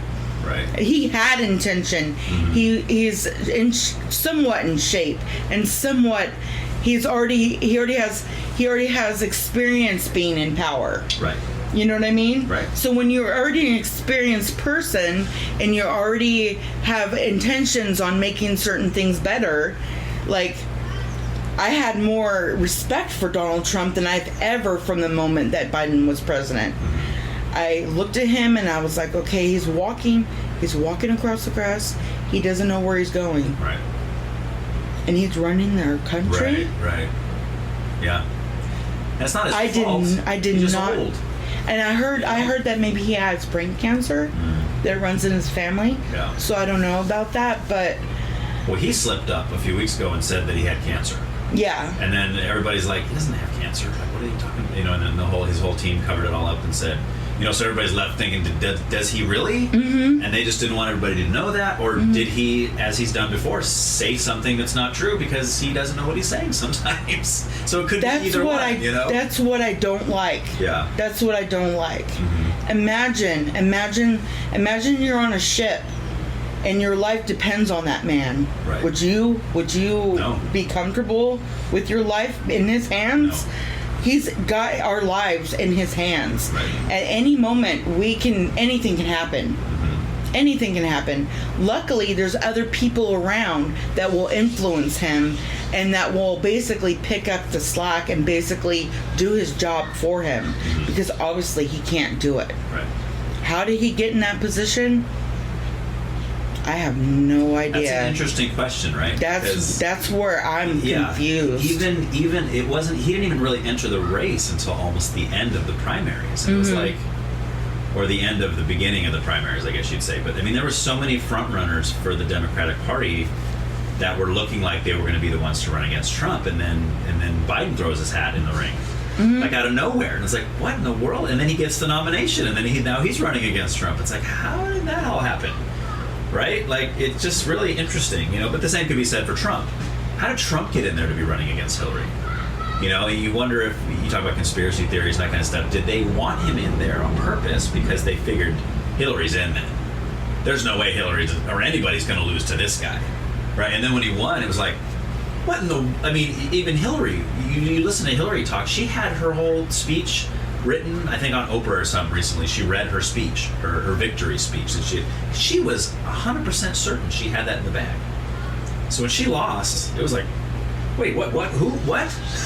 Who's the president? I didn't like Hillary from when I was like 12. No. Yeah. When Clinton was president, I didn't like Hillary. Right. I was like, good for Bill. Go get that Monica. Go get that Monica. Yeah. Because you got a Karen basically. Hillary was a Karen when I was 12. She was the original Karen. Yeah. Yeah. And she like over the years, I've always been a big gamer. She's completely against video games. Oh, really? She's completely against so much stuff, like just following and listening, just 80 bits of her stuff. I didn't like her. I was like, please don't let her be president. Please don't let her be president. Right. And then you know what? You know who I thought would be, better than Trump or better than Biden was Bernie. I thought Bernie had some good ideas. Yeah. And I thought, at least give him a chance. But when I voted, I voted for some woman. I didn't even know who she was, but I just checked it. And but yeah, like just seeing some of what Bernie's stuff was. He's old school, like almost like hippie. Right. And I thought, at least I know with this guy, we're not going to go to war, or he's not going to do anything so stupid that the country's, going to fall because of him. Right. When I looked at Donald Trump, I thought something bad maybe could happen, but at least he's doing it for the better of the country. Like he wants to make America great. Right. You know what I mean? That's his slogan. That's his thing. Right. He wants to make America great, which that means he had best intentions. Right. Whether it was a good idea or a bad idea, his intentions were good. I think with Trump, you have to separate the policy and the things he wanted to do for the country and things he did do for the country. We got stimulus. Right? Yeah. We did from Biden too. Right? Not yet. Well, we got some. Not yet. No, you haven't got yours yet? No, not yet. We got something a couple months, maybe a year ago or so from Biden. But yeah, we got them from Obama. We always get stimuluses. That's for kids, basically families with kids and stuff. I don't have no young ones in the house, so I didn't get that. But I do know that California in October, I'm married. We don't have no dependents, so we're gonna get about $700. Oh, nice. And that's basically the cost of like the inflation and stuff like that. So I mean, it's something. Whether I get it or not, I hope I get it. But I think that was more of Biden or just the House following in the steps of what Trump had done and what his intentions were and what the House was doing before he even entered. Right. It was more of him like, okay, well, I'm just going to go with the flow and do what people kind of expect me to do. I'm just going to sign it. Not which you're right. It's not. I don't feel like he would have done it on his own. You know what I mean? Like in his own will to make everything better. Right. Well, that's why they even have that little that clip going around that's showing Biden saying something a year ago and then Biden saying something in this speech he just made a few days ago that totally contradict each other. Like he's saying one thing and then he's saying something else. Well, I'll never do this. Today I'm going to do this. And I'm going to do this. I will never do... Like, it's back and forth. And I think the reason for that is because, like you said, I really don't think he's doing anything other than being the face. He's saying what they tell him to say. He's reading off the teleprompter. He's showing up to the meetings they tell him to. But even then, he's only allowed to talk to so many people, and they lead him away. Or, you know, it's like, okay, Joe, that's enough for today. Let's go. You know, he never answers any of the tough questions. They get him out of there before. You know, so it's like, I think even within his own cabinet, I think they realize he's not fit for this. You know, so we need to put words in his mouth. We need to give him policies to sign. We need to, you know what I mean? So like, I feel like it's his team that's running the country, really. You know, that's why one day, but you say this. Okay, so a year later, okay, now you got to say this. You know, and I don't even think he thinks to himself, didn't I say the opposite of that like a year ago? It's like, but then of course people find the videos and like, well, let's put these side by side here, you know, and you see, okay, wait a minute, yeah, it's sad. I think it's sad. You know, he's an old man that's probably in the early stages of dementia. You know, he's probably got some of that going on, and it's not his fault. He's old. I mean, and he's having medical problems, but at the same time, he shouldn't be running our country either. There you go. But I will say, the scary thing is if he were to die in office today, or if he was to get kicked out of office because of mental problems, who takes over? Vice President. Yeah. Her. Yeah. Not a fan. Kamala Harris. Yeah. Yeah. Yeah. She's, in my opinion, she's the worst. I might even take Hillary over her. She's just bad. Probably, man. Yeah. She's just, oh my gosh. I don't think that woman knows what she's doing, you know, at all. But I mean, but Biden even said specifically when he put her on his team as the VP running mate, he even said, you know, I'm going to pick a woman and a black woman, right? He was very, very pointed in what he was looking for, you know, which to me is the stupidest reason ever. Like, you shouldn't pick somebody because they're a certain ethnicity or a certain gender, but you should not pick them because of that either, right? It should be pick the person who's going to do the best job. Yeah. I don't care what they look like. I don't care what gender they are. I don't care what ethnicity they are. I don't care where they come from. It doesn't matter to me. I just want someone who's going to do the best job. You know, and people. I know there's a lot of guys they would say, well, we can't elect Hillary because we can't have a woman president. I'm like, well, I don't care. I don't care if we have a woman president, as long as she knows what she's doing. I don't like Hillary because I think she's an idiot. I don't think it has anything to do with it. It's not nothing to do with her being a woman. You know what I mean? Like, I don't. Go for it. I disagree. Oh, really? In what way? I would never want a woman to be president. Interesting. Even though I voted for a woman. Yeah. I did, because I just didn't want Biden to win. Okay. But honestly, I'd love to hear your reasons for I would never trust a woman to be president of the United States, because I am a woman. Woman, the way we think and the way we work, the way our bodies are, the way our emotions are, the way that we think is sometimes not very logically, and it's not very grounded. Like, it's not like predictable. Women can be unpredictable. Right. Would you want an unpredictable president? That's basically what you're saying. Right. Oh, I wouldn't mind a woman president. Well, be unpredictable. Right. Because women are unpredictable. Yeah. You never know. I mean, okay, so it's an older woman. Say she just got in the house and she's president, and she just found out she's going through menopause. Yeah. That's a bad combination, probably, right? Exactly. You would think.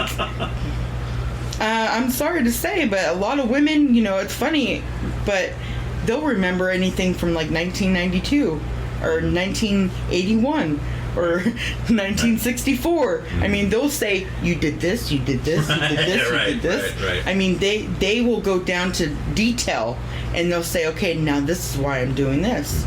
So, I mean, the way women, the way just the way we are, I don't trust with that kind of job. I want a strong, like as far as like mentally and just physically and everything, strong person, a man, and not too young but not too old, with a strong history of like work ethics and political education, and maybe as far as like, you don't care like if they're a man or a woman, if they're black or white. Well, I don't care what color they are, but I do care like where they come from, and the way that they're raised, and the way that they have, you know, grown up, and in their direction of life. Like, I would want someone that has actually seen the streets of America, and not just the suburbs, or not just the, you know, higher class, and saying exactly, oh, that's all that matters and this is all I've seen. But I mean, go down to the ghetto in LA, or I mean, even down here by McDonald's and Motel 6 and in Paso Robles. I mean, there's certain things that you need to experience, that you need to see the whole picture. Right. And so that background, I think that information and that experience in the country, to see exactly really what's going on and what needs to be fixed, that's what I want to see as a president. Not just because he's rich or because he's got ties. Right. You know what I mean? Yeah. I want to see somebody that really knows America for what it is and wants to make it better, right, and has actual ideas that once he's in the house and once he wins, then he'll be able to fulfill those dreams. So what are some of those things that, in your opinion, would be things that need to be fixed in America? For instance, Biden came up with or he had a bill, basically it was like $1 billion. Okay, this was recently, and it was to help with homelessness in America. All that was spent on charity. I see other countries fighting, you know, for the homeless people in America, or the homeless people in their countries and stuff, and they're making honest, you know, they're making honest attempts to fix those problems. America's getting worse. As far as homelessness? Yeah. I mean, I don't know about Santa Maria. I don't live there. I don't see what's going on. But I know here in Paso, since the pandemic, I've seen a lot of people with backpacks walking around town. As far as before the pandemic, I saw, I'd say about, I don't know, maybe 20 people a day that were homeless. Now I see about 50, you know, or more. So it's more than doubled. And all this this riverbank here, a lot of homeless people live in there. And if right now I lost my house, like right today, if I lost my house and I was on the street and had nowhere to go and had to go to a shelter, the shelters are too full. You go down here to Motel 6, like I was just talking about, you have to stand in line and you have to first come, first serve, only so many people get a room. And who's fixing what? There was a bill that was passed. Where is that? Right, where's the money? Where's the help? You know? Like, I don't see, I mean, I myself got assistance for rental assistance from the government, from California Rent Relief, which was helpful, which was very helpful. But that was for a very short time. I'm looking at the big picture. There are just so many So many. You wouldn't even, I mean, you think you would see, like, I'd see 50 people that were homeless, but then there's like hundreds more hiding and or not out in the open at all times that I see. It's a big problem. It's a really, really big problem. So big cities, bigger problems. Right. I mean, it's so sad. Right. Ryan, it is so sad. And you know what? As a person, I feel like, what can I do to help? There's nothing I can do to help. Maybe vote. You know. What do you think would help?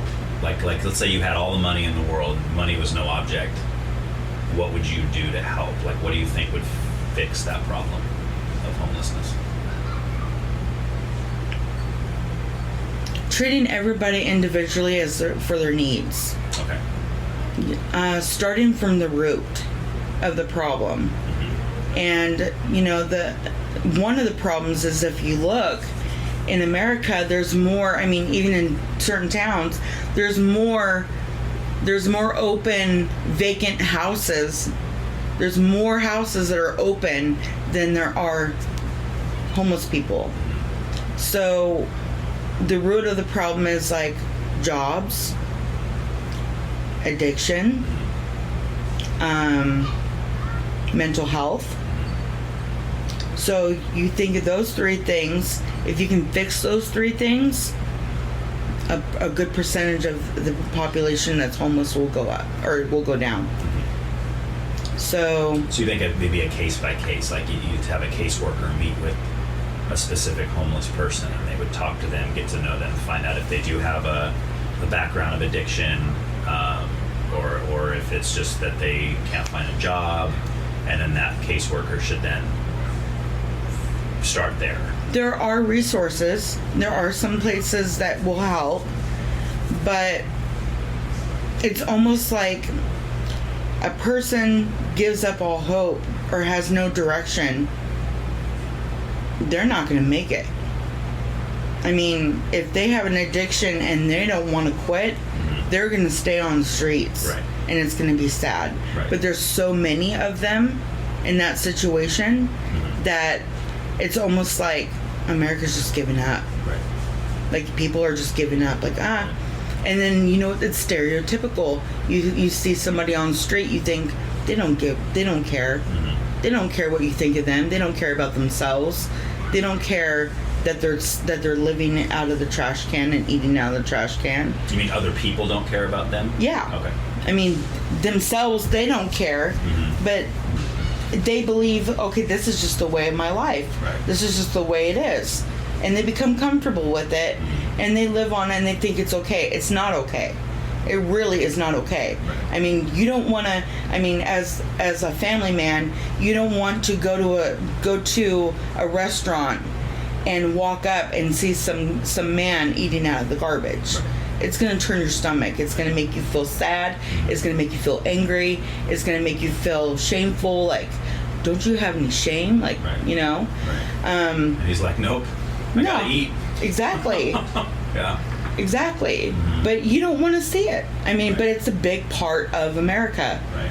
I mean, a lot of countries don't deal with that as much as America does. Right. And I think the general idea of like of rehabilitation centers, in a sense, right? Where that's kind of the kind of thing people throw out there and say, just build this huge, in every city, should just have this ginormous mansion-sized building where homeless people can go and they can get good food and showers and clean them up. They have counselors there to talk through any mental issues they may have. They even see if they need medication for any mental issues they may have. If they're addicted to anything, they have people to help them through their addiction. And that sounds great, right? Get to rehabilitate them, get them back on the street, get them a job, they can start living their life. And I would say that's great. But like you said, for a lot of people that you would try to do that with, you're going to have a lot of people that are like, I love my addiction too much. Right? It's this sucks living on the street. I hate this. I wish I was eating at a 5-star restaurant every night for dinner. But it's not worth it to me to give up my addiction in order to have that. So I will suffer on the streets so I can have my addiction, right? Or I can continue to feed my addiction. So then you get to that point, and that's where it becomes a problem, because what do you do with those people? How do you handle, because you obviously as a government you can't come in and force them. Right. You can't come in and say, nope, you're going to get clean and we're going to lock you in a room for 6 months and detox and you're going to be, or whatever, and until you're done with this stuff. You just can't do that, and I think it's a violation of someone's rights to do something like that against their will.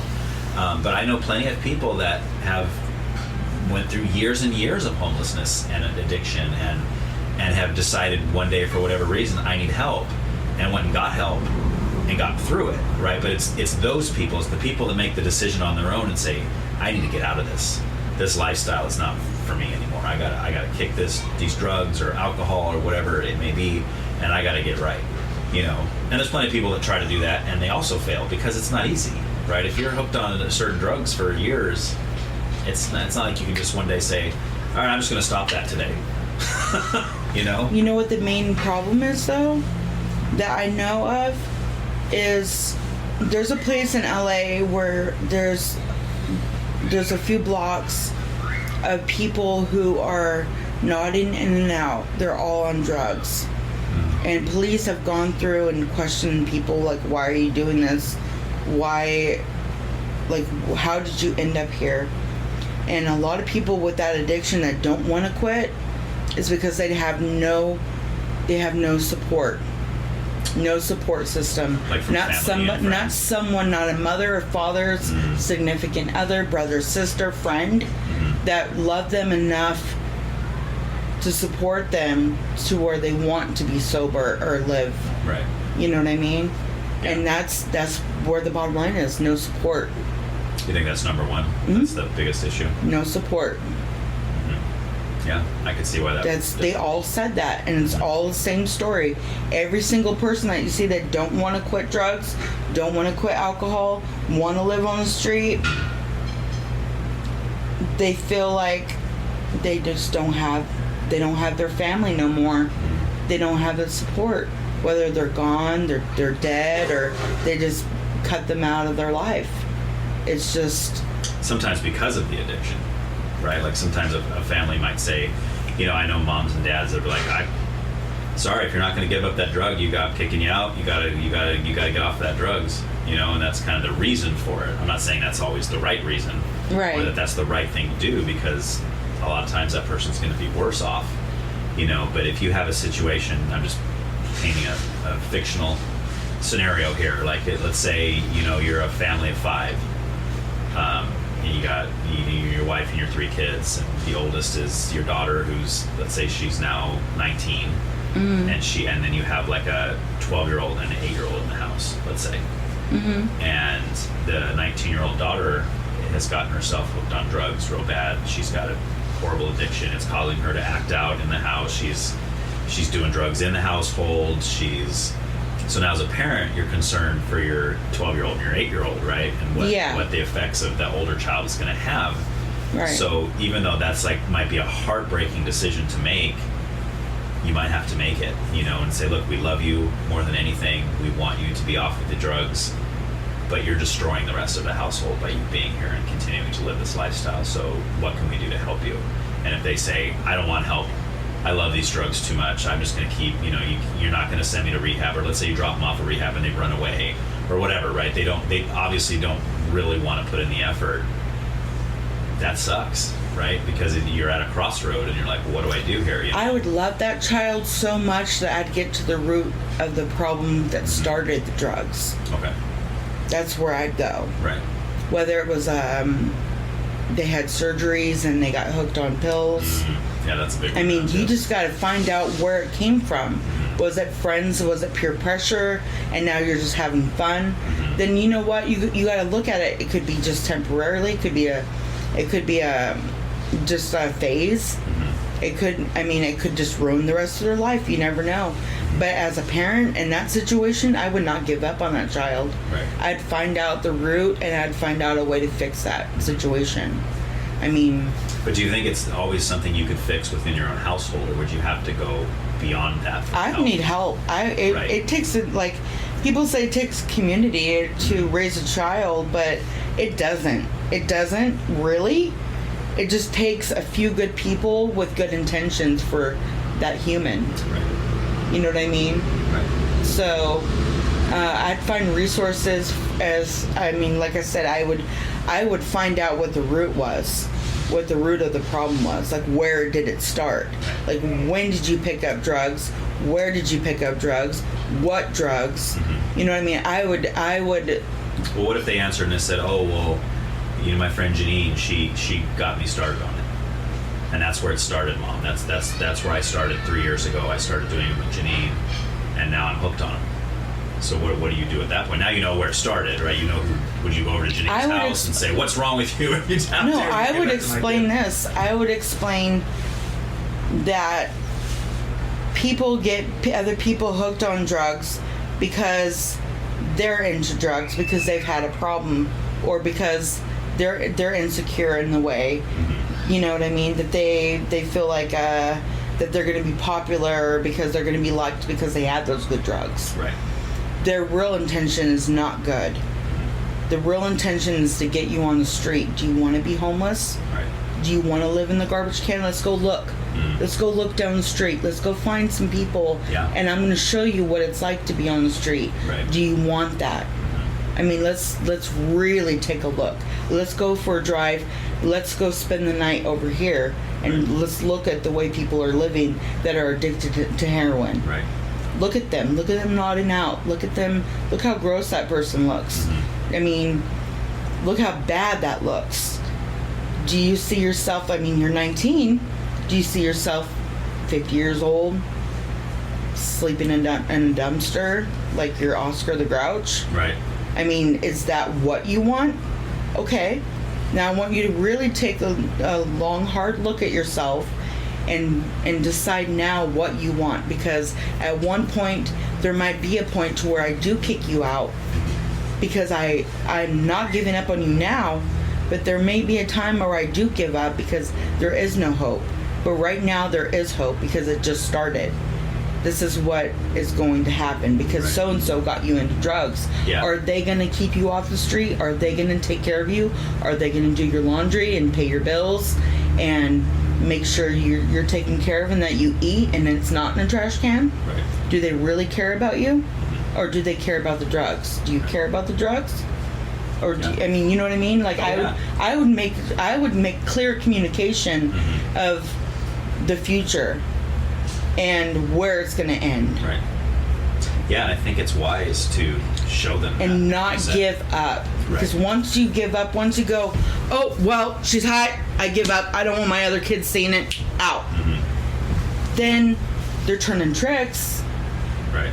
They're doing all kinds of stuff that's illegal. And because they want that attention, they want the love, and they want the drugs.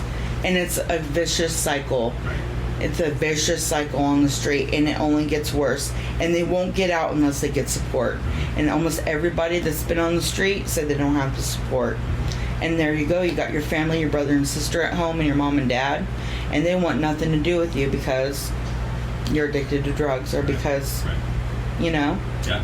And basically, people just need to not give up on people so easily and find out what the real problem is in their family and fix that. Right. I mean, every situation is different. Of course. I understand that. Every household's different. Right. But I definitely see in America, there's not a lot, it seems like there's a lot of selfishness.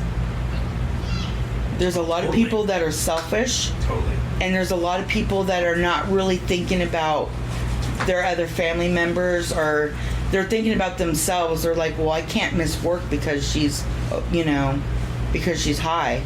They're thinking, well, I got to do this and I got to do that. I can't do this and I can't do that.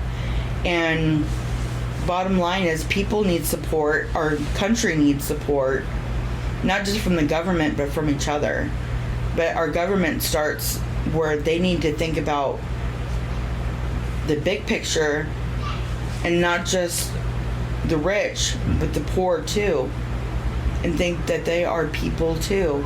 And think of us as a big family and not just levels of money. Right. Well, and that's the problem too, right? Like whenever elections are around and you hear people say, well, I'm going to vote for the person who's going to do what I want them to do, right? That's kind of where we go. Well, who's going to do what's going to make my life easier?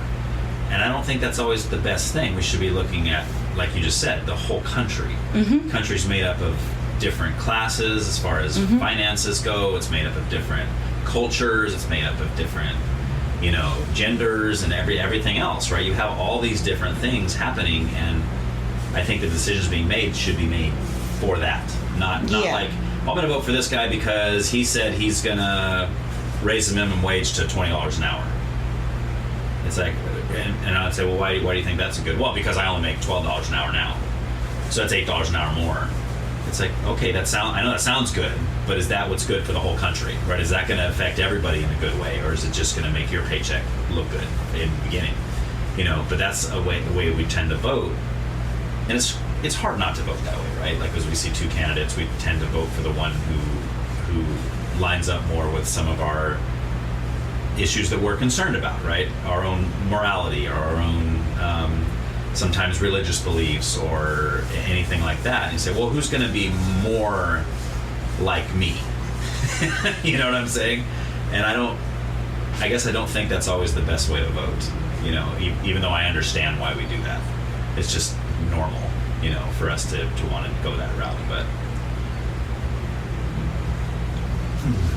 things have changed over the years, but I don't believe for the better. In our country? Yeah. Yeah. I see it going downhill pretty fast. And I think when Obama was president, I thought there could be hope. I thought, maybe the next like 3 or 4 more presidents, maybe things will change and things will get better. After Donald Trump and then Biden, I was like, it's only getting worse and worse and worse. So I don't know what's next. I don't know what to expect, but I know now, like I just said earlier, like the whole electric thing, I mean, the whole big picture of that, you question, where are we going to get the energy for these cars? Oh, well, I have a plan, maybe by 2030. That's in 8 years, a maybe plan. Right. Oh, we're thinking about a plan for 2030. But everybody should be driving electric cars. How is that going to end our crisis of the amount of electricity that we need? Like, that's just an idea of how the government's working. They're thinking, this is our idea of how we want our country ran. This is what we want for our future, but they don't plan for it. They're not thinking ahead and thinking this is what we need to do to get there. Right. They're like, we want this now. The selfishness. We want this now. We want to be this. We want to be that. We want to be here. We want that. We want the power. Yeah. We want, you know what I mean? Well, it's the microwave generation, right? We're used to stuff fast. We're used to fast food and getting things done within a day. It's like, no, in the old days, you wanted dinner, you had to start cooking it at noon. Right. It's like you had to have the kettle on the fireplace going for a good 3-4 hours to start boiling so you can make soup. That's why I said I want someone, a man that has good intentions and has actual plans once he even thinks about going into the house. Right. Not just, okay, well, I got $1 trillion. I want to be president. Right. You know what I mean? Yeah. Because I got the money. I just want the power. Right. I just want to be the boss. Right. I want to call the shots. Yeah. I want that on my resume. Oh, it says here you were once president of the United States. Okay. Exactly. That's pretty impressive. That's where I'm seeing the government at this point. Right. I'm not seeing actual people who have lived their life for the purpose to serve the country. Right. So going back to the idea of a man in the White House as opposed to a woman, do you see that as a structure for also like a household? Like, do you think, like, all the things you said about, like, a woman being more emotional as far as decisions and that kind of thing, do you see a household as being, like, where the man should kind of be the primary decision maker, or do you see that as different? Every household is different. There's also gay households where there's two women. Right. So obviously one of them, if not both, are going to be making the decisions. Right.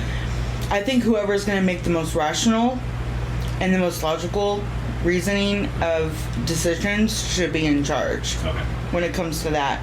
But majority of the time, in the way I see, even like when I'm on the road, I hate women drivers. I do not trust women drivers. I do not like women drivers. Right. And everybody laughs at me because I'm a woman. Right. But it's true. Yeah. It is true. Yeah. Women are crazy. Yeah. All women are crazy. All women are crazy. I think that'll be the name of this episode. It's true. It's true. It's honest to God. I'm being so honest. Yeah. As a woman, like, you just cannot trust a woman. Are they going to make a left-hand turn, or are they going straight? Right. I mean, because they just went into there and went, you know? Yeah. It's like, you see that every day. If you're on the road every day, like, just driving around your town, majority of the time, when you see something that doesn't seem right, illegal, or unsafe, what's the majority of the driver? I'm being honest. I'm asking you a question. I can't answer that because, you know, I'll get in trouble. I don't know. Honestly, I don't even notice, to be honest with you. That's an honest answer. I do. Maybe a long time ago, because I know my dad used to say that kind of stuff all the time. Women drivers, you know, kind of thing. But I don't even know if I even notice. I mean, I think, honestly, in our household, I think my wife's a better driver than I am. I'm a good driver. Yeah, so it's not always the case, but you're right. Maybe if you did a statistic, test, you spent all day. I'm just going to sit on this busy road, and I'm going to watch every car that seems to be driving erratically, and I'm going to keep a tally of how many of them are women and how many of them are men. Maybe you would. Maybe you'd be like, hey, this is like 80-20 here. You know, this is like it's mostly true. Women. It's true. It's it's honestly true. What I see is just the way women are built, just the way that their minds work and stuff, they're not always trustworthy. Yeah. They're not always, I mean, women are strong. I mean, we birth people, we bring souls into the world, we bleed without dying. I mean, there's so much that we can do that's so powerful. We have our place in the world. Right. But that place I don't believe is in the government. I agree. I really don't. No, I really don't. Yeah. Well, and I agree. I think women and men have different strengths, and I think there's a reason for that. I think that it's meant to complement each other. Back many moons ago, women would gather and prepare a meal. The man, what they do? They hunt. Right. They did the majority of the work. Right. You know, it was either that or the fishing. But if the woman was gonna do it, we're basically just gonna end up with salad. Right. At the end of the night. Right. You know what I mean? Yeah. So I mean, it was. And that was before croutons. I mean, if let's just say a man and a woman get together, they do their thing, and she's pregnant. How is she going to do all the work? Right. How is she going to run the necessities and everything, like build the house? How is she going to do all these things when in her condition? Or like say she gets her period for a week and she just wants to lay there and cry. I mean, the man's gonna have to go and find the chocolate. Right. That's right. Chocolate plant. Because they are it's more of a consistency of stability. More consistency of stability. Women are like this. Right. And when you got this, you don't want that in the government. Right. You really don't. Yeah. You want more consistency. When you see a boss, when you have a boss at work, you want to see consistency. You want to better and you want consistency. You don't want to be surprised the next day or every day. You know, like, is she going to bite my head off, or am I going to be the number one employee? You know what I mean? Right. Yeah. It's same thing with anybody in charge. You just you want consistent stability. Right. And I just don't see that in a lot of things with women. Right. That's good. I mean, it's bold. It's true. I don't know if a lot of women would make that statement. I'm not. I talked highly of women. We are amazing creatures. Yeah. Oh yeah. We do amazing things. That's right. We do great things for this world. You just think there's certain roles. There's a lot of things that men can't do that women can only do. Absolutely. You know what I mean? Yeah. Like, we will feed a baby with nothing. Right. You know, we can breastfeed a baby and raise a child. Right. I mean, just with your body. Exactly. Men can't do that. Right. But there's many things that men can do that women can't, and women can do that men can't. And it's about a balance. Yes. Now, what I'm saying here is, just because I don't want a man, or just because I don't want a woman as president, doesn't mean I don't want a woman influencer, like a first lady, or somebody to back up the people in the house. Right.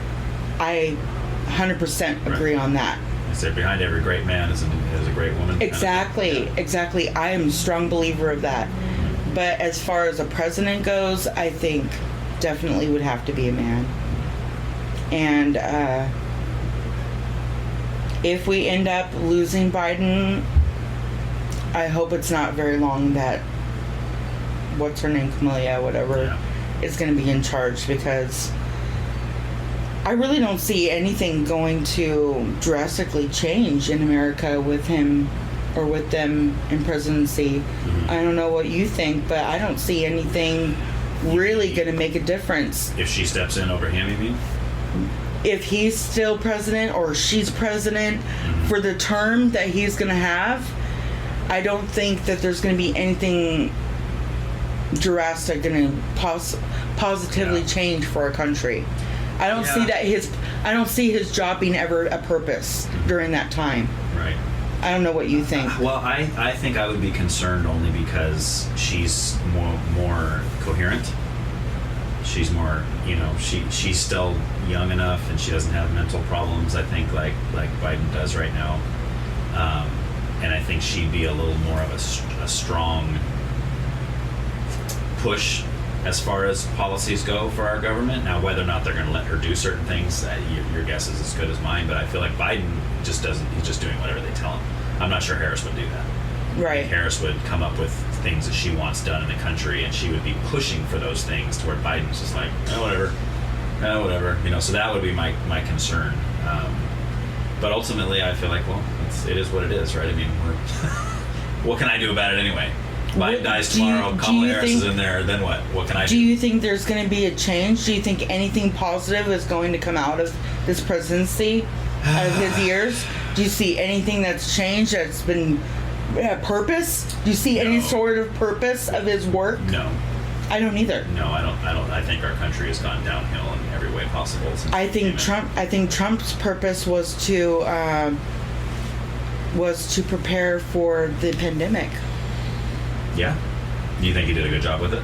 I think he did. I think at least he tried. Right. Maybe he didn't fix everything, but he had plans, and he followed through with what he said he was going to do to help people, and not just the rich, but everybody that was in need. And he had plans for the future, even though that Biden's the president, but his future plans was to help America's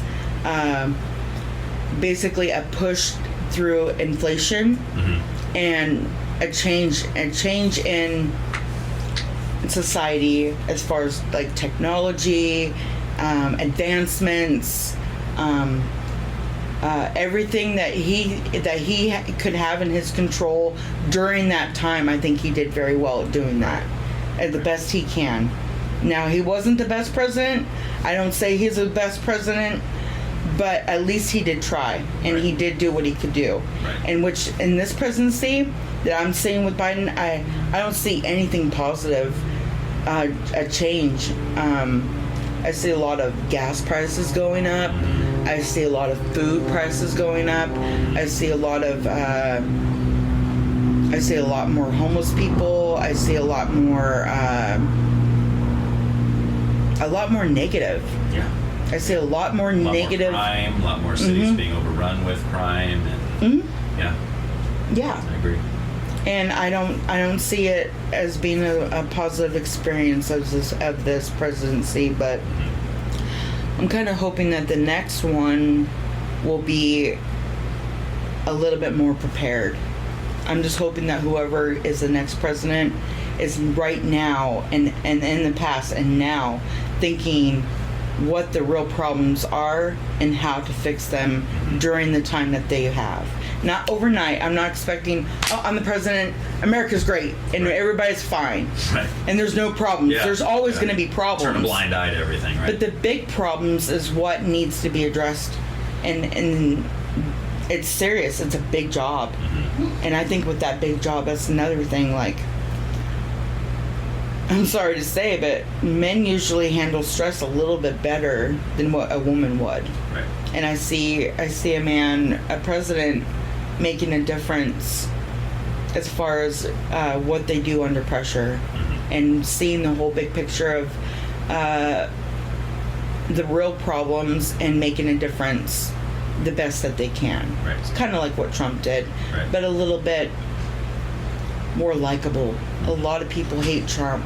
Right. A lot of people hate Trump. Right. I'm not going to give an opinion that I like him or not, because I don't know him. But I know that he made an attempt to help us get through some of the pandemic. Right. So I got to give him credit for that. Right. Yeah. And do you have any prospects? Have you followed any of the potential 2024 candidates for president that you like, or is there anybody that you hope gets into the White House in 2 years? No. It's hard to follow right now, just because there's no official. Right. It's just people that assume that people are gonna vote. I mean, people are gonna run, for different things. I'm sure between now and then I will see different candidates and stuff and have my opinion.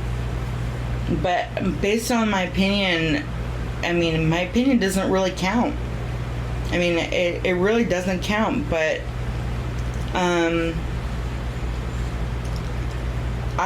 instead of my opinion, I'd rather see millions of people to have the same opinion and to actually see the truth of someone. You know what I mean? Like really see somebody, see someone that is going to make a good example in the presidency, and want to see. I want to see someone positive, not someone that everybody's gonna hate. Right. You know what I mean? Like, why everybody's gonna vote for one person that they think that's great, and then somebody that everybody hates is gonna be the president, and nobody's gonna be happy. Right. And everything's just gonna turn to hell. Right. You know what I mean? Yeah. I don't want to see that. Right. I want to see more people be like, I want this person president, and see them president, and see a difference and make things great. Right. That's why I want to vote. That's why I feel like.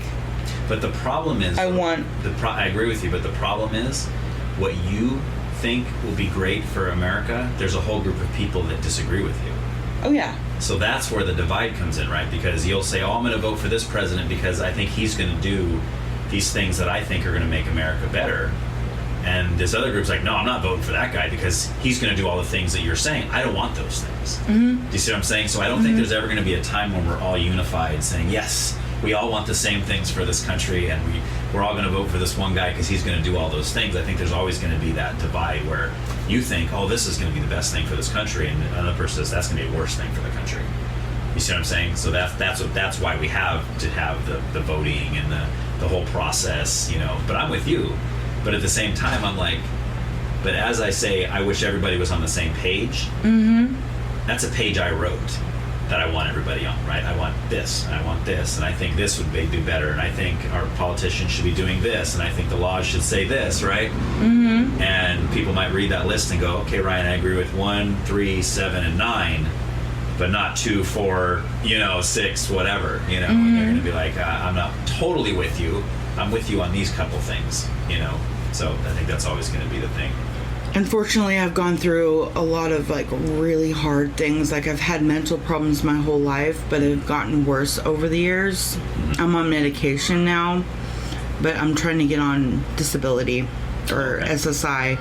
Yeah. I'm very, very, very low income, and what keeps me from working is a lot of physical and mental issues that I have. Right. I don't know if you've ever heard of cluster headaches. No. They're known as suicidal headaches. They're the worst and most painful. I mean, if you Google it, it's one of the most painful things a person can endure. Makes a migraine look like child's play, huh? Yeah, it makes a migraine look like a scratch. You know, it's extremely painful. They come and go. Fortunately, for a long time, I've done a lot of research on what people do to keep away those headaches and stuff. And I've taken so many medications and so many just trials and errors from neurologists, from primary care, and they all don't work. And so what I've found that works is magic mushrooms. Oh, really? Yeah. Okay. Whenever you get one, you just eat some of those and it goes away? No, I take them not consistently, but often enough to keep them away for the most part. And I know last year when I had them, I started taking mushrooms and they went away. And then I've been like every couple months I'll take some. I usually like to not take a lot and trip, but just microdose for a while, for like a couple weeks, and I still haven't had one, and it's been over a year. Oh wow! So I'm very happy about that, but they can come and go at any time. Right. I've gone through domestic violence where I've been so messed up in my back, and I've had like childhood, physical trauma that has caused a lot of pain and stuff as I gotten older.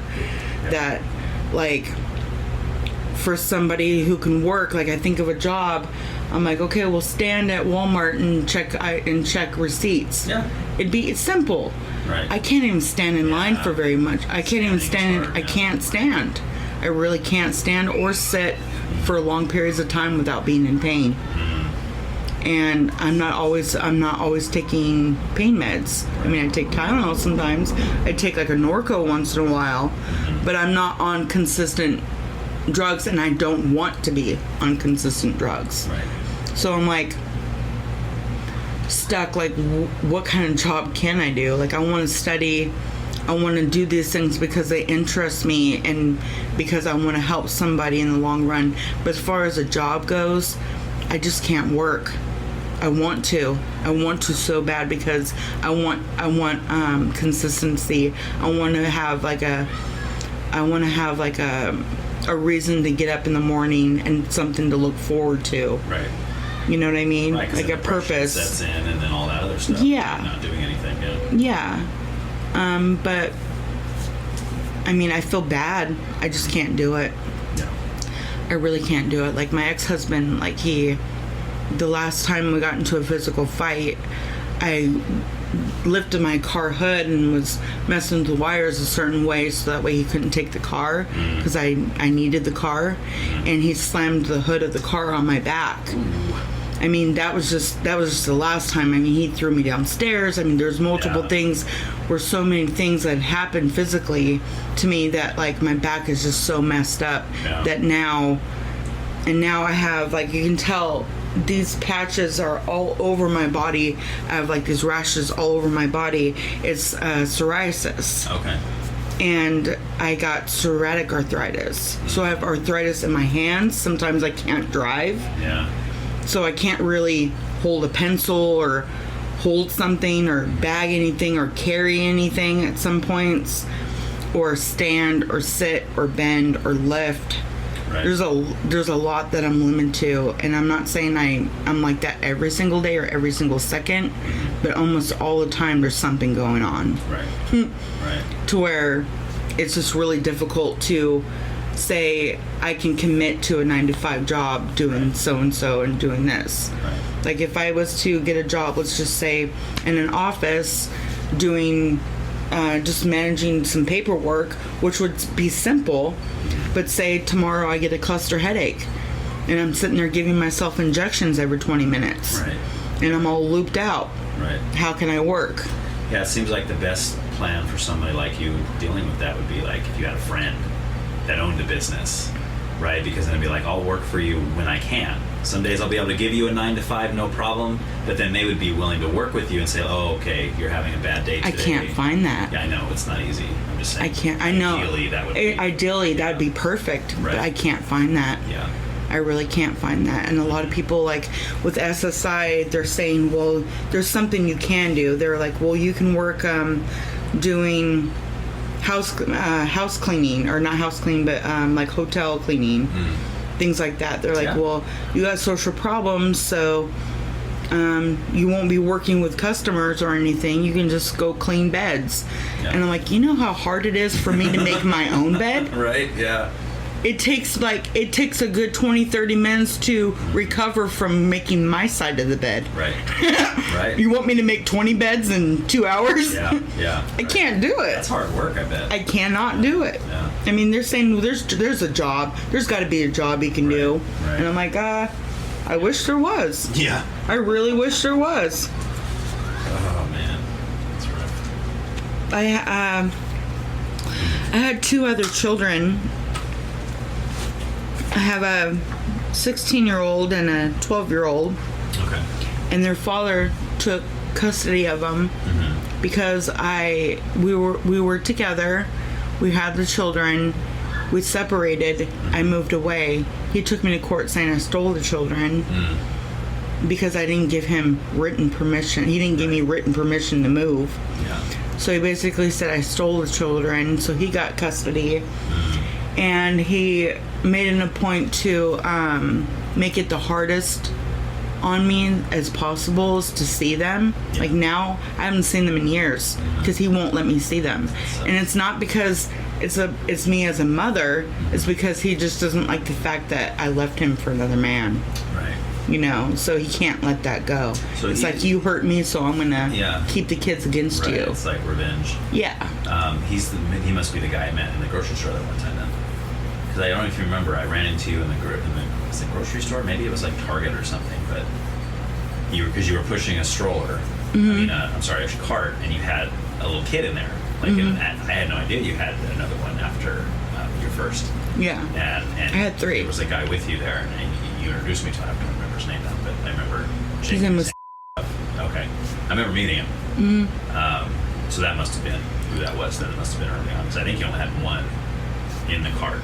So it's probably before you even had the second one with him. So anyway, that's all I remember. I don't remember anything else about the guy. Just must have been pretty early on in your relationship, in your marriage. But you introduced him as your husband, so.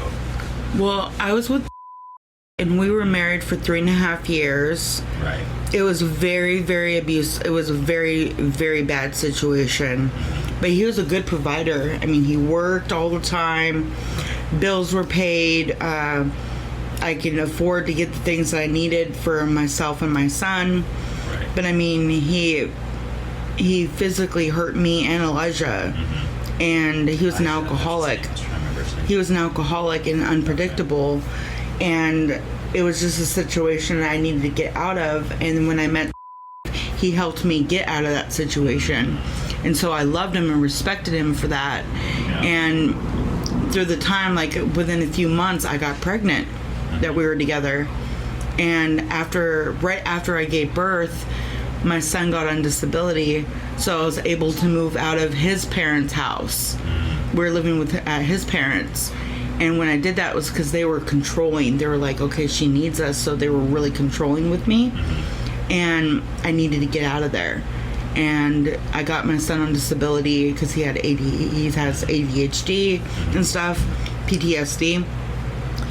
And I used that to get out. And the day that I moved all my stuff out, I went to go back to get my baby, my 3-month-old baby. They wouldn't let me get him. Oh, wow. they said, you're not taking him. This is the first child with you? My first child. Okay. He wasn't my husband. He was just my boyfriend. Okay. Gotcha. And so I took him to court and got custody of my son, or at least temporary custody. Had to go back, but we got back together. I don't know why. I really don't know why. I wish I didn't. But then I ended up pregnant again. And by the time that I got pregnant again, I had already been messing around with my husband that I have now. And it was because all he worried about and all he cared about was games. Video games was his life. Right. I mean, even now, kids don't really matter. It's all about video games. Right. And I felt like there's so much more to life than video games. Right. I wanted to get out. I wanted to play tennis. It was weird. Yeah. I wanted to go to the park and play tennis. I wanted to go have lunch and have coffee at a coffee shop. I wanted to go to a concert. There's things that I wanted to do. I want to experience life. I'm young. I was in my 20s. And he wanted to stay home and play Warhammer or whatever, World of Warcraft or whatever. Like, he wants to sit in front of a video game and spend all of our extra money on a video game, which video games are expensive, by the way. Yeah. So, everything in life, the only thing that mattered was the next video game. It was always video games every day, every night. And we had our moments, but I didn't have the attention and the direction that I felt like a man should have. And I seeked it through other people. Ended up, sharing common interests with my husband that I have now. And we ended up losing our house. And I stayed with a friend, was renting a room from a friend. And cut ties with him and moved. And he took me to court saying I stole the kids. I ended up in an institution. Oh, wow. I tried killing myself. Stupid. Right. I really don't agree with suicide. I really don't. I don't like it. I really don't. But at the time, I felt like my world, like my life, my purpose in life was to be a mother. Right. So he just took that I still had Elijah, right. but he just took my children from me. Yeah. So I felt like I just felt like it was the end of my life, and I wanted to end it. And I took a whole bottle of Ativan, and unfortunately my husband at the time called 911. I remember being on the back of the ambulance, and he was telling me to take some charcoal. And then I woke up 2 weeks later in an institution strapped to a bed. And I was in there for a few days, and I got out, and that was in Bakersfield. And I got out, and I had no idea until later on, years down the road, I'm living here. And I go to a judge in Social Security in San Luis, and I'm trying to get on SSI, and they told me, well, you were hospitalized then, this time you were in there for 2-3 weeks. Like, what, do you remember why you were in there for so long? And I was like, what?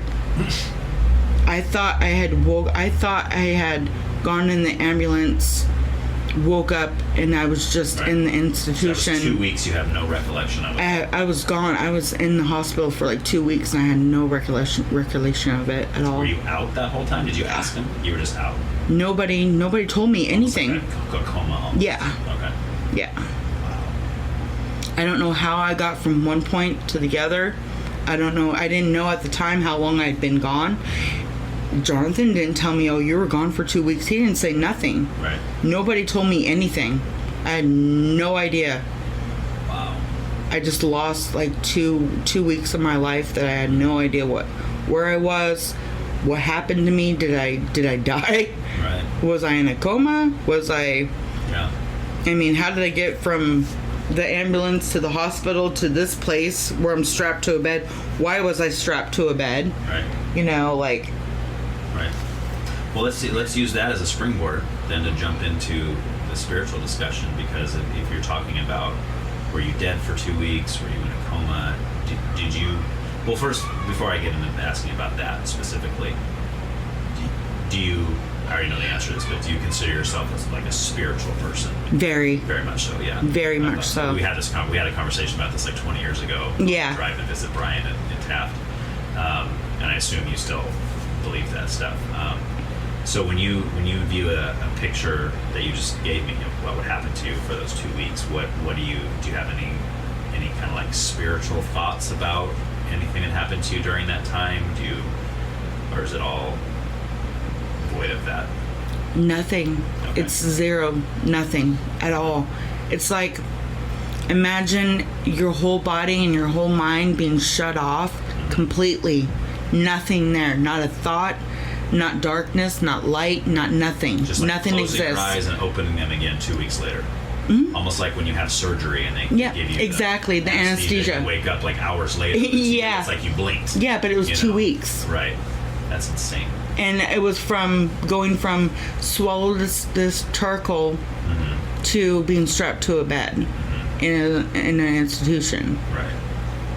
Which makes you wonder, why were you strapped to the bed? Were you acting erratic at some point during those 2 weeks? Were you attacking the nurses? I mean, like, why would they strap you down, you know? I don't know. I was strapped down to a bed.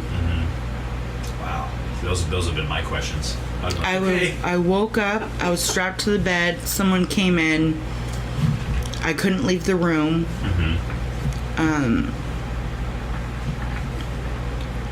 I just remember I was extremely hungry, and the only thing that they'd give me is twice a day they'd give me a Hot Pocket, which till today I won't eat Hot Pockets. What kind were they? Pepperoni or ham and cheese? I don't remember. I really don't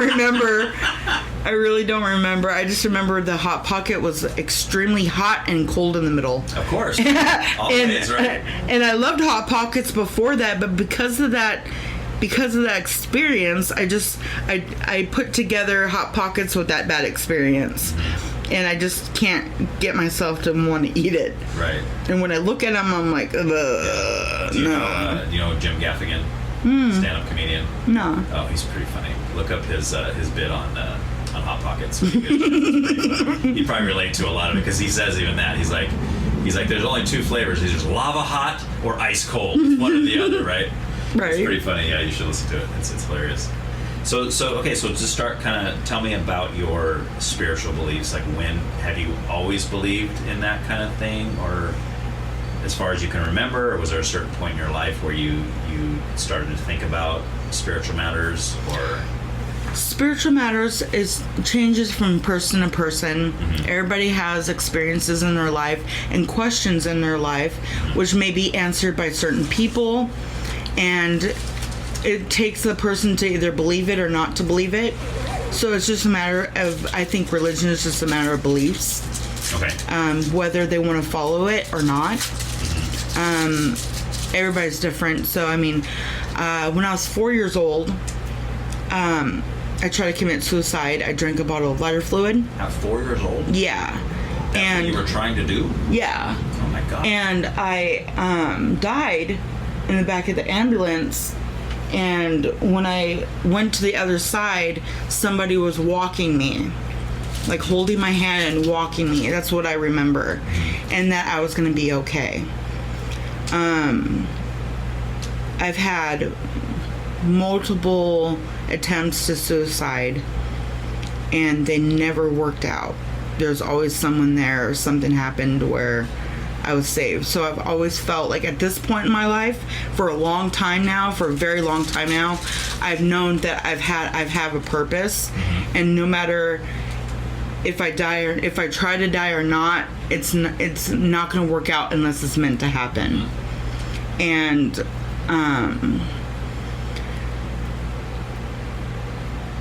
so my attempts have always been not just a reach out for attention, but more of there's something on the other side that's waiting for me, whether it's another person or God or whoever is the creator, or whoever's on the other side is what I want, where I want to be.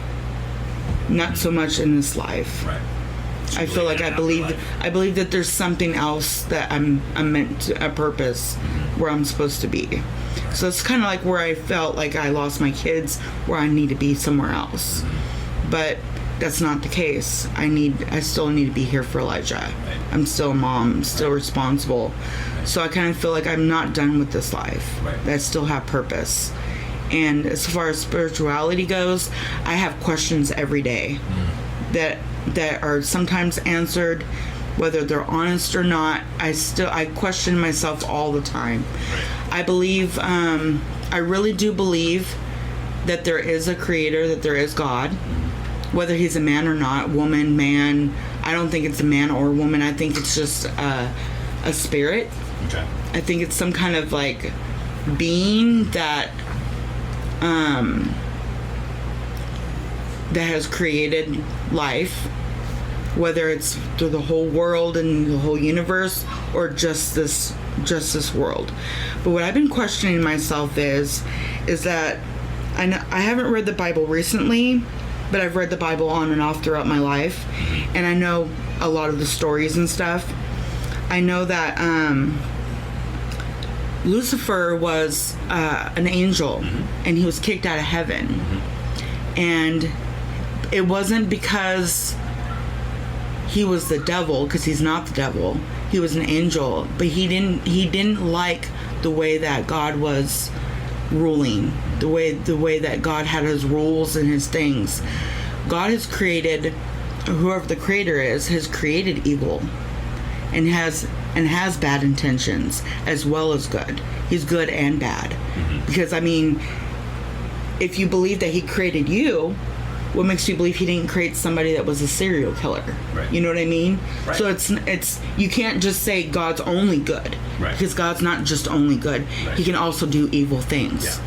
Well, so my response to that real quick is that I think that God did create me, and that he also created Jeffrey Dahmer. Right? I do believe that. But I think that at creation, I think when he created mankind, he created us with free will. Right? So if you create a creature with free will, you're leaving the opportunity for evil open. Right? Like he created me, but he didn't create a robot. So if I wanted to, I could take a bazooka and go to downtown Paso right now, to a mall somewhere, and shoot everybody up. Like I have that free will to do so, to choose the evil thing. I don't think God's pleased if I do something like that. I don't think he's going, good job, Ryan. I'm glad you took out all those people. You know, I think his heart is grieved over that. He's like, no, I didn't create you for this, to do that. That's not what I want you to be doing with your life. But I'm allowing you to have the free will. Where I am at my life at this moment is I'm thinking, okay, so Lucifer wanted the free will. Lucifer is the light. He's the light. He's the god of light. Like, or not the god, but he's an angel of light. He's a light bearer. Right. Okay, so I think maybe the creator gave Lucifer earth, because now everybody has the free will, and everybody is like him. And there's a lot of things, like if you look at like the Statue of Liberty, there's the seven light things, and there's chains on her feet, because Lucifer was a prisoner. So if you think about it, it's everywhere. Lucifer is everywhere, and I think that maybe I'm right, maybe I'm wrong, but I'm thinking that maybe Lucifer is the ruler of Earth. I think that Lucifer is not just evil. People think that, okay, he's evil. So everything that you see that's bad is because of him. He's murder, he's, this, that. It's all evil. You shouldn't worship him. Right. But I think he is the God of the creator of earth and people and stuff like that, because he was kicked out, and at that point earth and people were made. I think So you think he created people? Is that what you're saying? So you think like God kicked him out of heaven, and then he came down to earth that was uninhabited, and then he started the creation of the people, animals on the planet? Maybe. Okay. Maybe. I don't know, but I've never heard anybody with that theory before. So I mean, because if you think about it, he was doing the will of God. He was doing his thing on the other side, wherever heaven, wherever they were, and he had the idea of free will. He had the idea of people or angels doing the right thing or doing what they felt like that they needed to do. Mm-hmm. And sometimes it was against God. So he went against God, not to do the wrong thing to make hell or to make fire and everybody burn and all that, but to who knows the reason why he kicked him out. Right. And why he was. Mm-hmm. I just know that Lucifer had his reasons, and since then, man has been created. Mm-hmm. And I think that maybe it was in Lucifer's, in his eyes, what not God. Like I don't believe that we're just God. I think maybe, I don't know, maybe God gave Lucifer the world, or gave earth to Lucifer. Well, in the Bible, there's spots that do say that. If you look around, mm-hmm. It seems like he's the ruler, right. Because you think the light, mm-hmm. Follow the light. He's the angel of light. Mm-hmm. Yin yang, people think right and wrong, you have to have a certain balance, things like that.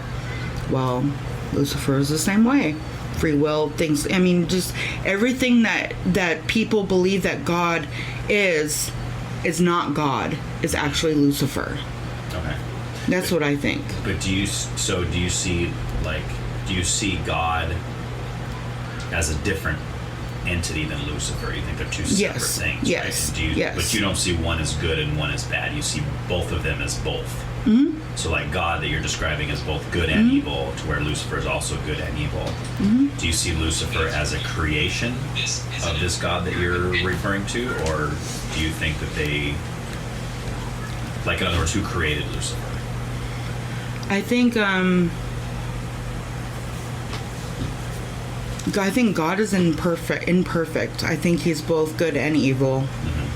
And I think his intentions are to rule, and I think a lot of his power, whether he made man or not, he's responsible for creation and responsible at some point for anything. And I am personally, I believe in good. I believe in doing good for your neighbor, for your friends, for people that need you. I believe in good. And I have my bad moments. Sure. I'm not perfect, but that's what I think my creator is, which a lot of people think of God as perfect. Right. As just a perfect spirit that is nothing but good, mm-hmm. that you're going to go to heaven and there's going to be singing bells and clouds and this perfect, mm-hmm. idea of, like, if you're a perfect person, you're going to be perfect like God and you're going to be accepted by Jesus Christ. Mm-hmm. I don't believe that. Right. I really don't believe that. I don't either. I don't think that's what the Bible teaches as far as Jesus and that, to accept perfect people, because that's nobody. Right? There's no such thing as a perfect person, right? Which is why I don't believe that that this is ruled by God. Mm-hmm. Right. I really don't. I believe a lot of stuff that was written in the Bible was on intuition and not necessarily what's been told by God. Mm-hmm. I don't think God has ever talked to anybody. I don't think he has anything to do with this. So you think that he kind of just put things in motion and then just kind of backed away from it? Yeah. Kind of a thing, and just kind of let it play out. So you don't believe in like a personal God who loves and cares about us as much? Oh yeah, I do. You do? Okay. Oh yeah. I believe I'm loved. I believe I have purpose. Okay. I believe, like I know, I don't know Jesus personally, mm-hmm. but I know his intention was for humans to do good for each other and to look out for each other and kind of try to give us that information. Okay, God's saying this, I'm his son, blah, blah, blah, blah, blah. But there's a lot to him in his past, and there's a lot to him that there's still questions. You know what I mean? Sure. So, I mean, there's people only gather a little bit of information, and then they take it and they act like they know everything about God or everything about Jesus, or only one way, and Jesus is the way.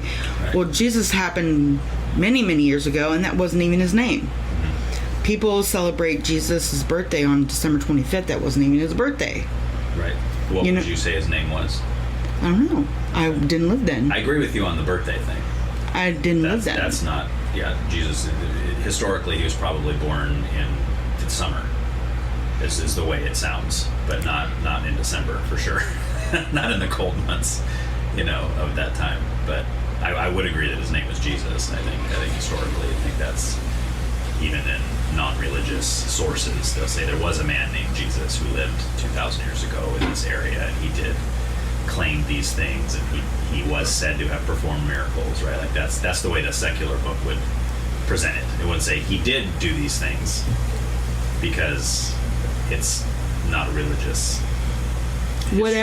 Whatever is the higher power, whatever the higher power is, wants humans to do good for themselves and to pass on to generations, and to have not perfect, but a reason to do good, and to treat not just ourselves but earth, treat it with respect, and love it, and respect it, and grow from it, and pass down generations, and you know what I mean? Yeah. So I think there's not just Jesus, but there's many disciples, or many people, many persons that have believed to be God's son, that they looked up to, that was resurrected or walked on water or turned water to wine. Miracles. Right. The miracles. Right. So there's a lot of these things that have happened throughout the world, but a lot of people, like Jesus happened in the Middle Eastern. Yeah. But people here are talking about they want to worship someone from there so many years ago. Right. Because nothing has happened since then. Not here, not anywhere. Nothing spiritually significant, you mean? Exactly. No miracle has happened since then. So everybody's holding on to that hope of Jesus and thinking, okay, well, this is the way he was. This is what he spoke. We gotta live our lives this way. Right. Let me ask about you mentioned a few times about like good and evil, and how we should pass good down to generations and teach good. Like you used that word a few times. Do you think there's a standard of what good and bad is? There is. Okay, and where do you? And there's not. Where do you think it comes from? Like who's the standard? You know what? If you look at the commandments, there's, to think about it, there's thou shalt not kill, right? Okay. Does it say not people? Does it say not animals? Does it say not insects? Well, it does in the sense that it's the word murder, and murder has to do with premeditated killing of another human. That's what the word is. Thou shalt not murder. It's not kill, because obviously, like you're saying, they were eating animals. You have to kill an animal to eat it. Right. To eat it alive. Exactly. And even killing, as far as back then, it was eye for an eye, tooth for a tooth. So it was like if someone killed your daughter, then he would be killed. Right. So that there is a difference between killing and murder. So the commandment was thou shalt not murder. But back before I believed in all that, and I was a vegetarian, I used to use all that. I used to use the same argument and say, well, you're not supposed to kill. God said you're not supposed to kill. Why are you eating that cheeseburger? But if you get down to science, you're actually killing the plant. True. You know what I mean? Well, that's why there's that sect of vegetarianism where they won't eat any vegetables that don't grow back after you cut them off. Right? Like it's like one thing to pick an apple because that tree is going to produce more apples. Right. But if it's a kind of vegetable like a head of lettuce where you chop the whole head off, that's not going to grow back. You have to plant a whole new harvest of lettuce, right? And they say, I'm not going to eat that because I'm ending the life of that whole lettuce. You know? I mean, there's so much technical things to it all. Right. Sure. So, I mean... Sure. But do you see the standard of good and evil as coming from some divine place, or do you think that's within each person individually? I guess what I'm getting at is, like, you could have two people in a room, and one person can say, I believe this is good. But then another person can say, I disagree with you. I don't think that's good at all. I think that's bad. Or someone could say, it usually goes with bad is even better. Somebody says, well, I think this certain thing is bad. And let's say it's an ultra religious person says, I think this is bad. And then someone over here who's not religious at all goes, what are you talking about? That's not bad. I do that all the time. I don't think that's bad at all. Right. So if the standard lies within each person, can there really be an absolute standard of what good and bad is? Or you think so? Yeah, well, okay. I mean, there's intentions. The intentions of whatever you're doing. If it's going to better yourself, better people, better your situation, better life. Right. It's good. But if it's bad, like for instance, some people think that you're defacing your body grace against God by getting a tattoo. Right. That's a good example. Yeah. I have many tattoos, but it's not because I was going against God.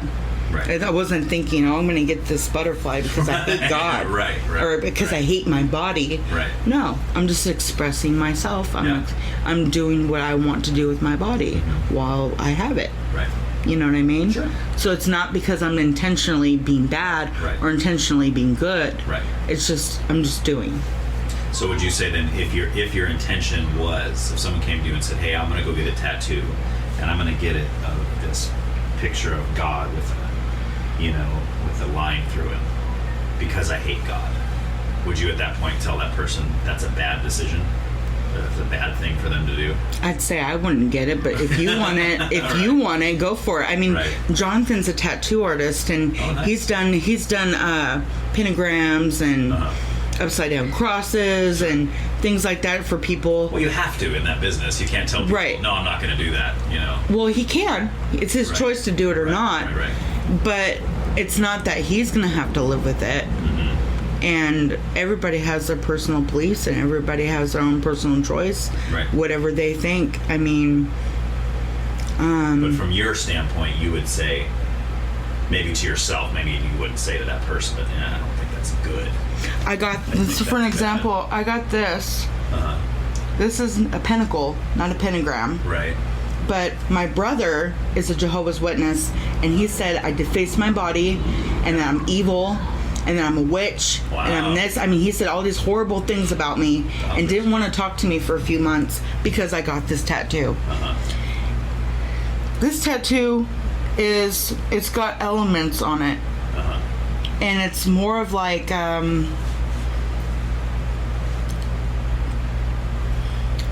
you might question the word magic, but the word magic in me, it means like intentional,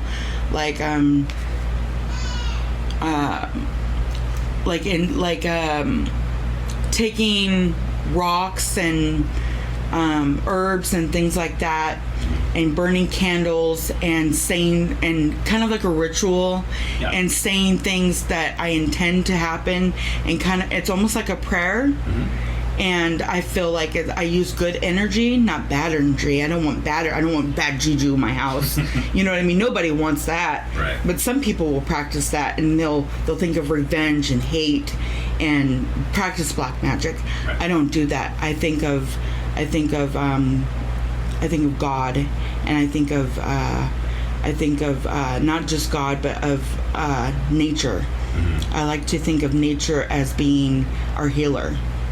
I think when you're in a city and you're busy all day, and you're going through subways, and you're going to an office, and then you're so stressed out, and you got all these things that are like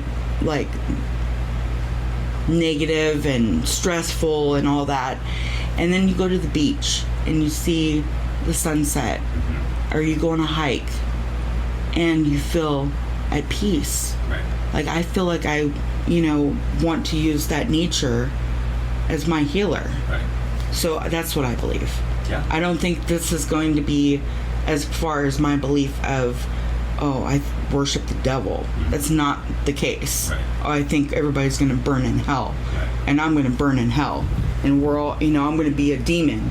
I mean, that's not the case. Right. That's really not the case. Yeah. Do you see those things that you just mentioned, like the sunset and being at the beach and feeling at peace? Do you see those as things that God designed for people for that reason? Like things that we can take solace in, things that when we have stresses of life, we can go relax? Or do you think that's more of just like a naturalistic kind of just happened kind of thing? Like nature. Like, do you think nature was created by God, or do you think? Yeah, I think whoever created the earth made volcanoes, waterfalls, beaches, mountains, trees. Right. I think everything that has been created naturally, is all within us. I mean, if you think, like, I actually sat and tripped for a little bit, not on drugs, but I was tripping on, a tree has roots, right? We have veins. We need food. We need sun. We need water. We have limbs. Yeah. We go through seasons. I mean, we go through, different things. We reproduce, just like trees. And like, we are so much like nature, animals and plants and things like that. We are all in tune with each other. And I think when people take people away from nature, I think that's when a lot of negative things happen. So what I think is nature brings good things for people. Right. Good vibes. Help kind of reset our feelings and let us think about our lives and recollect on whatever might be going through our lives and stuff. Yeah. Yeah, like I totally tripped about, I was like, I'm a tree. I was like, my sister's a tree. Yeah. Like I was tripping about that. Like how much we all have so much in common with the animals. I mean, with so much things that we just, we overlook. Right. Like a lot of people look at a dog and go, this is a dog. It's gonna be my, man's best friend, basically my slave, Right. to keep me happy. Right. You know what I mean? Right. But really, it's just, it's not a person, but it's a living thing that's just like me. Right. He's got feelings. He wants to be warm. He wants to be on a bed. He wants to be included on conversations. Right. I mean, you know what I mean? It's just a dog, but everything, I think everything has a purpose. I think everything has souls that live. And I think even plants and stuff have souls, you think? Maybe. That's what I was going to ask you. Like, do you see a difference between plants and animals, or between animals and humans at all, or do you think they're exactly the same? Like as far as, not as far as their worth necessarily, but like for example, I don't think that if you. So let's take the plants and animals one. So if you're driving down the street and you see a head of lettuce on the side of the road, you're probably not gonna care that much. If you're driving there on the road and a bug hits your windshield, probably not gonna pull over and have a funeral for the bug, right? You're just gonna keep going on with your day. But if you drive by and you see, a golden retriever on the side of the road that's been hit by a car, that's going to affect you a little more, right? I mean, you're gonna feel a little worse, and then go even farther. If you're driving by and you see a human on the side of the road that's been hit by a car, probably going to affect you even more than the dog did, I would imagine, right? Everything is going to have a reaction. The head of lettuce, why would somebody leave a head of lettuce on the side of the road? Right. That poor bug, it just ended its day in a very horrible way. Right. maybe it shouldn't have been flying by my car, but I mean, everything I'm going to have a reaction to. I think everything has that purpose. Right. It was just its time. But just like when my time happens, it's my time. Right, but your reaction's different, is my point. I think everybody reacts differently. But I think for most people, if the difference between seeing a head of lettuce on the side of the road and a dead dog, I think most people are going to feel more strongly about the dog. Like their reaction's going to be more strong for the dog than the head of lettuce. Now you might find somebody out there who's like, oh, the lettuce. But I think they're going to be the outlier, right? They're going to be the person that's not the norm. And I think for most people, seeing a dead human, for example, you see a dead dog on the side of the road, as long as you know it's dead, you're probably just going to keep driving. You're going to feel bad. You might even cry. Maybe you'll be upset about it. But if you saw a dead person on the side of the road and there's no other people around it, you're probably going to pull over, get on your phone, and say, 911, yeah, there's a person laying on the side of the road over here. I assume they're dead. You might want to come out, right? So for most people, you're going to have a different reaction. And I think that's because even though I agree with you, I think it's all in harmony. I think plants, animals, people, I see it as all designed by the same creator. So I think that's why there's similarities. And I think they do all connect and fit and everything. But I think I believe serve a purpose. Right. And purpose, but there's also something a little more important in a sense. Maybe that's the wrong word. But we tend to place more value, I think, ultimately, on human life over animal life. And then we put even more value to an animal life over a plant life. I think we just naturally make that distinction. I think it's because as a human race, any human have the ability to change certain things, and the intelligence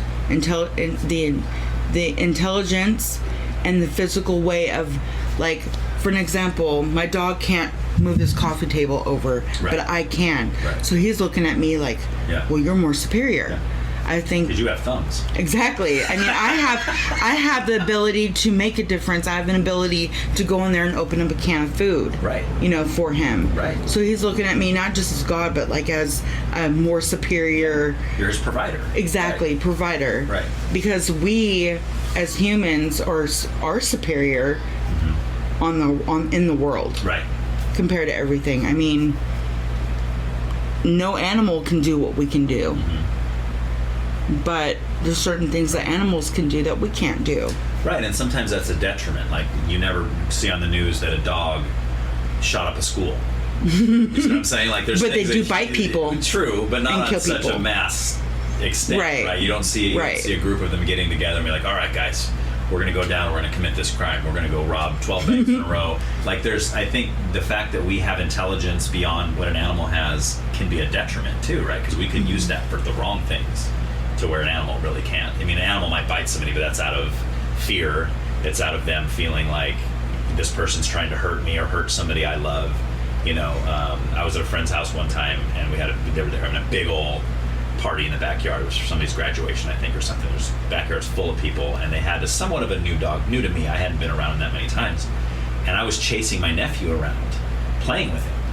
Right, and I was running after him. He was like 2 years old. I'm running around, picking him up, throwing him in the air. I'm having fun. We're having a blast. Well, the dog ran up and bit me right in the leg, drew blood and everything. Like, I was dripping blood down my leg and the whole nine. But I can't blame the dog because the dog thought I was trying to hurt the little kid. So in his mind, he's just doing his duty. This big man's trying to hurt this little child, so I'm gonna bite him, So at the moment, it's like, dude, what was that? What was that all about? So my initial response was anger at this dumb dog who bit me, But then I started thinking about it. I was like, oh, I get it. He didn't just come out and bite me out of nowhere. I wasn't just sitting there drinking iced tea and he walked up and bit me on the leg. No, he was responding the way he should respond, to where a human is gonna have more intelligence. They're going to be able to think to themselves, okay, the little kid's laughing, the man's laughing, they're having fun. They can make that distinction to where not always animals can, right? It's one of the differences. I was standing in my parents' friend's living room, watching TV, listening to music, whatever. Their dog came in and bit the crap out of my leg. I still have scars from when I was 10. Yeah. Wow. It bit me so bad, it took my mom's friend she had boots on, and she broke 3 of her toes kicking the dog off me. Ooch. She broke 3 of her toes kicking the dog. It was still, it was latched onto my leg for, I don't know, 10, 15 minutes maybe. What kind of dog was it? It was big dog. It was, I think, a rot. Ooh. And some jaws on him. Oh yeah, I could see my bone in my leg. Oh wow! So you had to get stitched up pretty good then. Oh yeah. Oh boy. I had holes in my. I was 10 years old. There was no intention. I wasn't fighting or playing or doing nothing. I was just standing there. Mm-hmm. You know, it wasn't an intention like, oh, I'm trying to protect or nothing. Right. It was. Right. It was just a bad dog. All right, well, I want to finish up with something that you mentioned earlier. And if you don't want to talk about it, you don't have to. You mentioned, we were talking about Marilyn Manson, you were talking about a time of your life where you went through kind of a spiritual, I forgot the exact wording you used, but you talked about how you got rid of all of your, what you deemed as possibly evil things. Do you want to talk about that and tell me what you mean by that? Or? Yeah, one day I'm sitting in my room, sober, not drinking, not doing drugs, no nothing, and I had my window open, and a pair, not a full bird, but a pair of black wings from a bird flew into my room and landed right in front of my couch. Just the wings. Just the wings. Okay. And it scared the crap out of me. Like it was. Imagine. It was so shocking. But that wasn't even the beginning. Yeah. I had a poster that was like psychedelic. It was a Manson poster, but it wasn't Manson. It was more of like a shape of like a, almost like the devil kind of, but not really. It was just all psychedelic. Well, and it was in the back of me, and I heard a voice. It made sense. It was speaking, but it wasn't like you and I are talking. And it started speaking to me, and it was telling me that it wanted my soul. Wow. And I heard it, and I looked over, and I saw that it was like a demon. And it wasn't a demon. It was bigger than that. Right. It was more than that. And I started praying. From that moment on, from that second, I grabbed my Bible and got down on the ground, covered myself, opened the Bible, and started reading just wherever I was. Just started reading. Out loud? Out loud. Okay. I did that all that afternoon, all that evening, and at the night, I look up. My light's on, by the way. My light's on. But there's, the brightest light you can think of. More than any light from the sun or from your headlights or from your bulbs, whatever, more than that. There was the most blinding, but yet it wasn't blinding me, but it was the most blinding light I've ever seen or ever known in my life. And it was covering me in my room. And I looked out my window, and I didn't have curtains, I had a sheet. And the sheet was up, and the window was open, and there was no screen. And I can see what looked like dead demons or something, like this demonic beings outside of my room that were trying to get in, and the light was protecting me. Crazy. And it happened all night. That light was there the whole night? Yep. Wow. It protected me all night. They were trying to get in. They were waiting for me to stop or waiting for something. They were wanting in. They were ready to take over whatever was in my room, which was me. Right. So I knew that maybe there was a guardian angel. Maybe that light was from a guardian angel. I'm gonna tell you about that again too. But yeah, I prayed and prayed and prayed, and I read the Bible and was just concentrating on light and positive and thinking, you're not getting my soul, you're not taking over, you're not getting in, it's not happening. And I thought all these things, a period of that evening to the next day till the sun came up, When the sun came up, they disappeared. I stopped. The light went away. Everything stopped. I called my cousin Jay and I said, you know what? There's a pair of dead bird wings in my bedroom, and I need to get rid of it, and I don't want to touch it. I'm afraid to God to touch it. I do not want to touch it. Please come over and get rid of it. I didn't want to tell my mom. I didn't want to tell anybody else. I just called him. He came over and he was like, and he knew, because I've had some moments where we were on drugs, and my cousin got like possessed. Like he was seriously possessed. Like he was demonic on these drugs. And it was because I was messing around with magic and messing around with demonic stuff. I was letting things in. And I was definitely letting things in, doing meth and doing things like that at that point. And I saw him get possessed, and I saw the demon go in him. And I saw his body change, and then his girlfriend at the time saw it. Is this before the wings experience? Yep. Okay. Yep. And I would see him. I've always had the ability to see certain things that most people can't see, or whoever was with me didn't see it. Right. But the cousin that came over to clean up for you, he saw the wings. Yeah. Okay. He picked up the wings. He got rid of them. I don't know what he did with them. He got rid of them. He just couldn't believe it. The way this is the cousin that was possessed in front of you? Yeah. Okay. Yeah. I'm just trying to make sure I have all the right pieces connected here. And I showed him that next day, when we got rid of the wings, I took down everything in my room.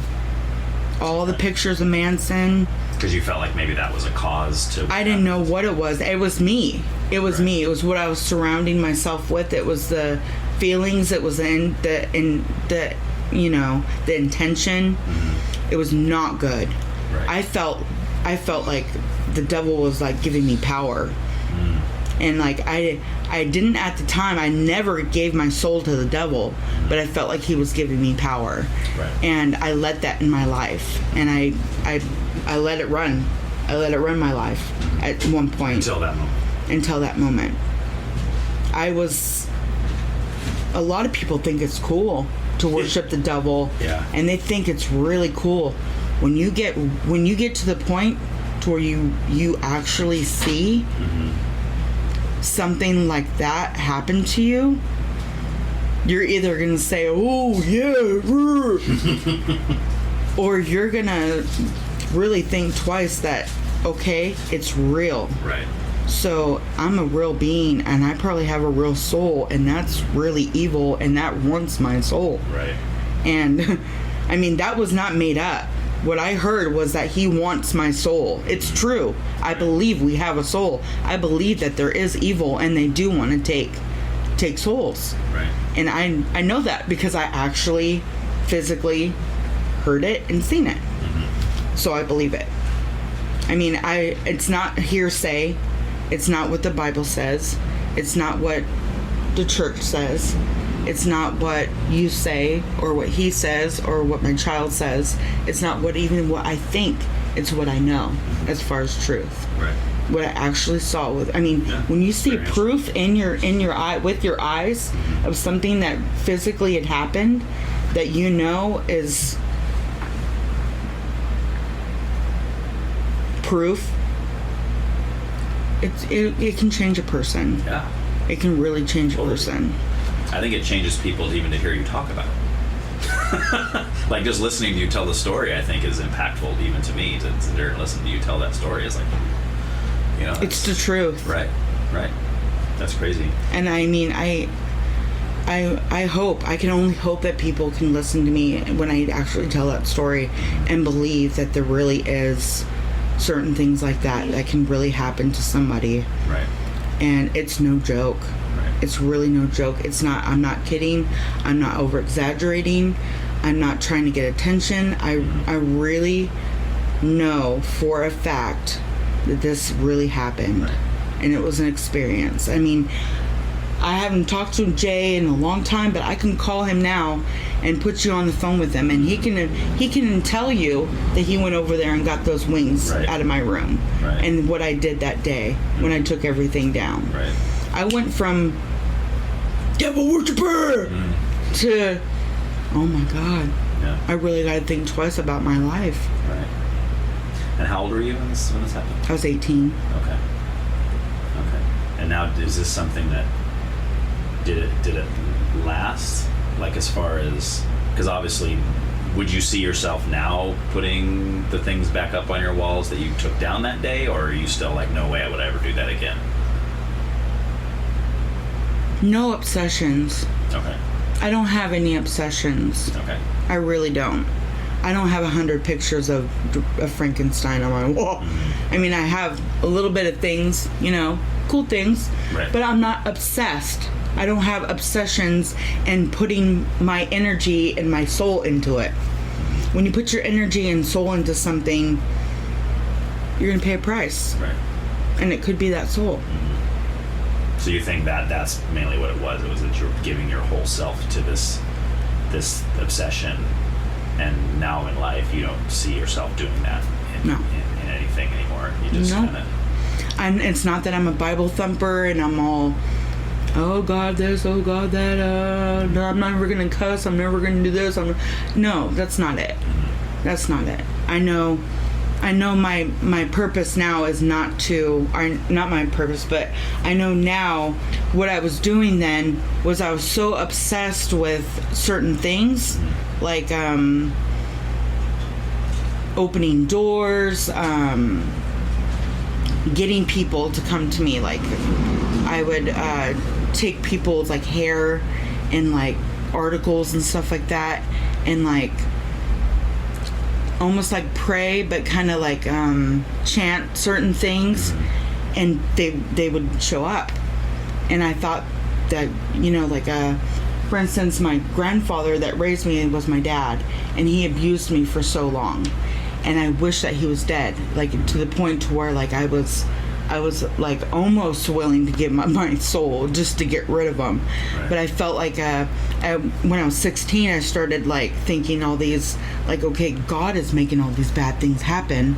I want the devil to help me, because the devil has got more control on the earth than God does right now, as of now. Right. So I thought, you know, he can make this happen. And right then my dad had a stroke, and he eventually ended up dying. Dang. And I didn't have to physically. I mean, I got to the point when I was 14, I stood over him with a hammer, and I was going to kill him. And something stopped me. But then I started believing that some bigger power that was not God was going to help me get rid of him.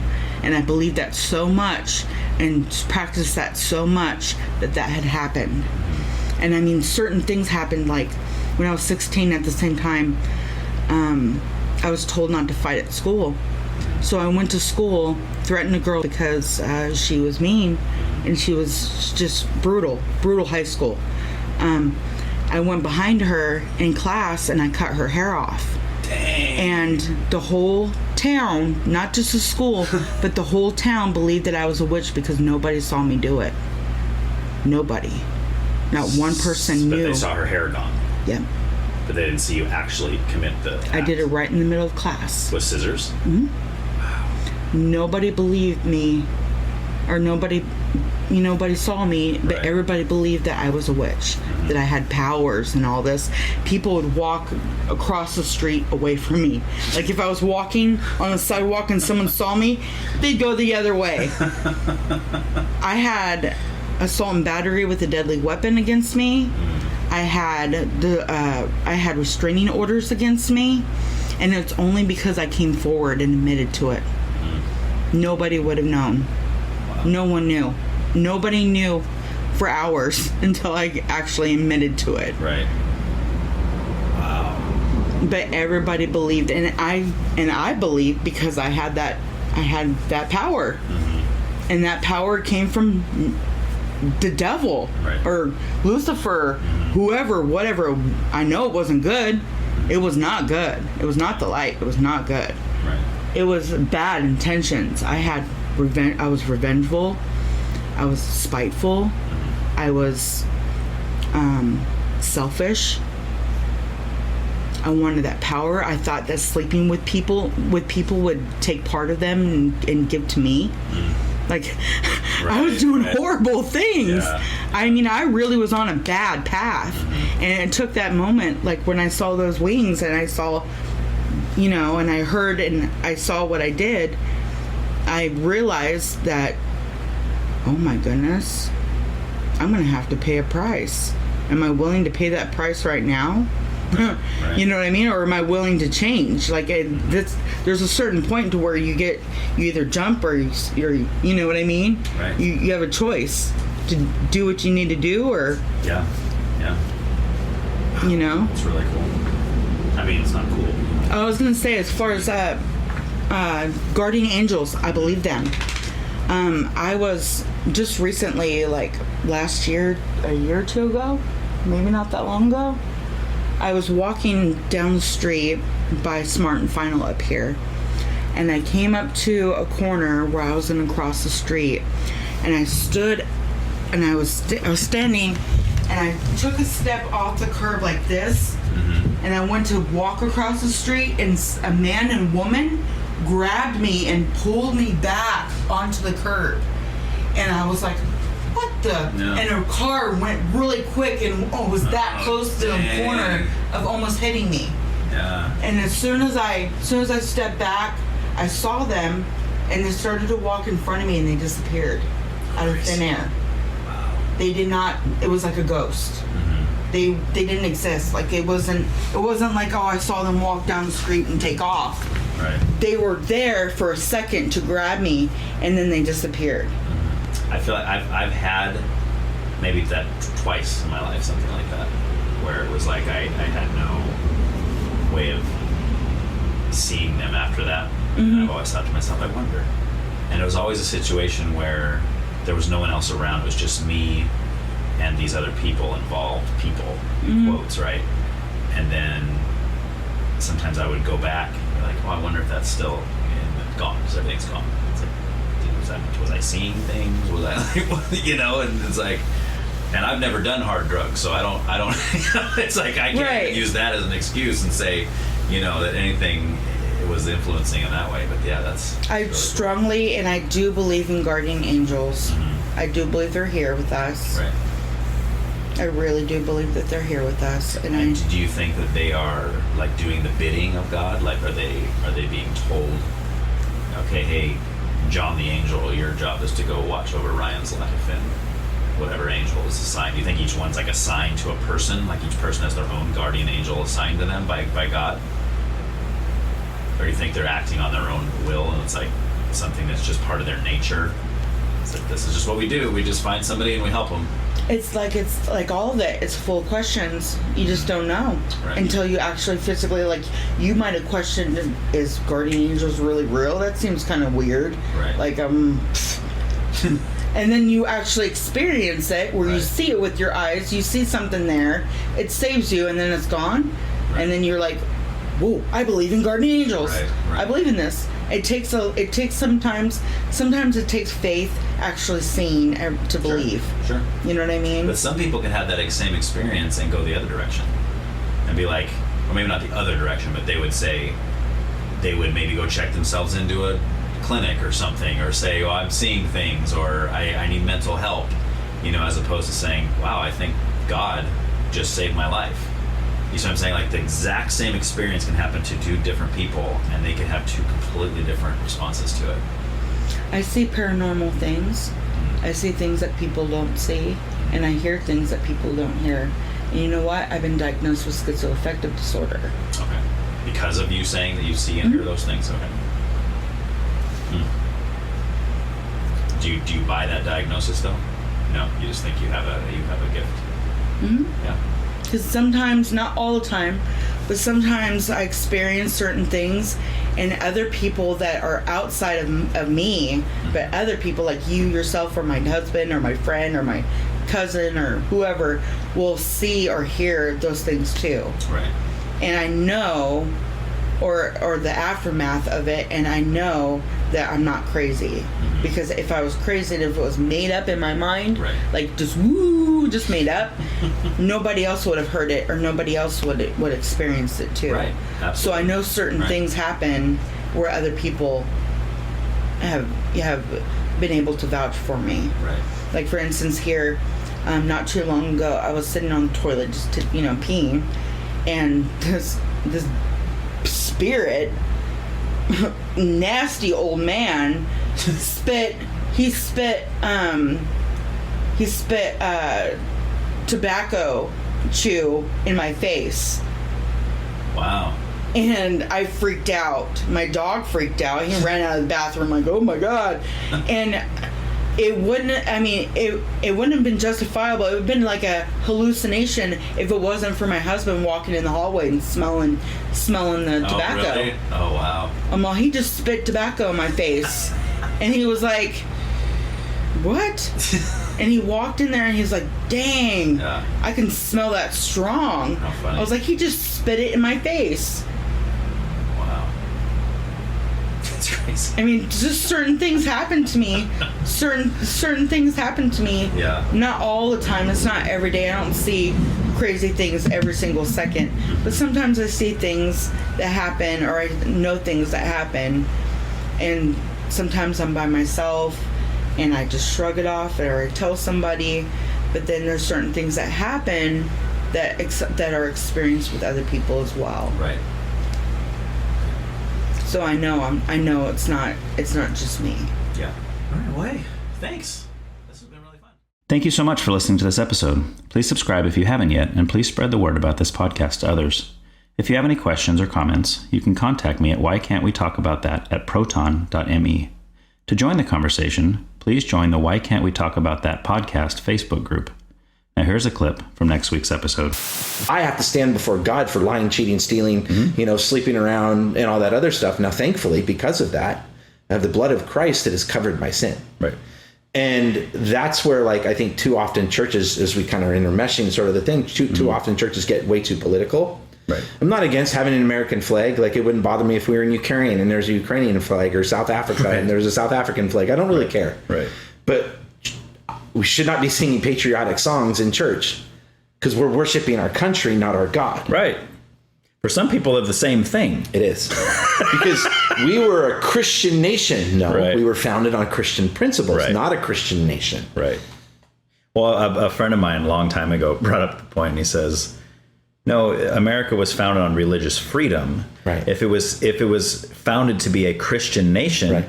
Then they just would have got rid of anybody that wasn't a Christian. Mm-hmm. They wouldn't have said freedom of religion wouldn't even been part of the right. deal. It would have been like, okay, everybody's a Christian in America. If you're not, pack your bags and get out of here, you know? Yeah.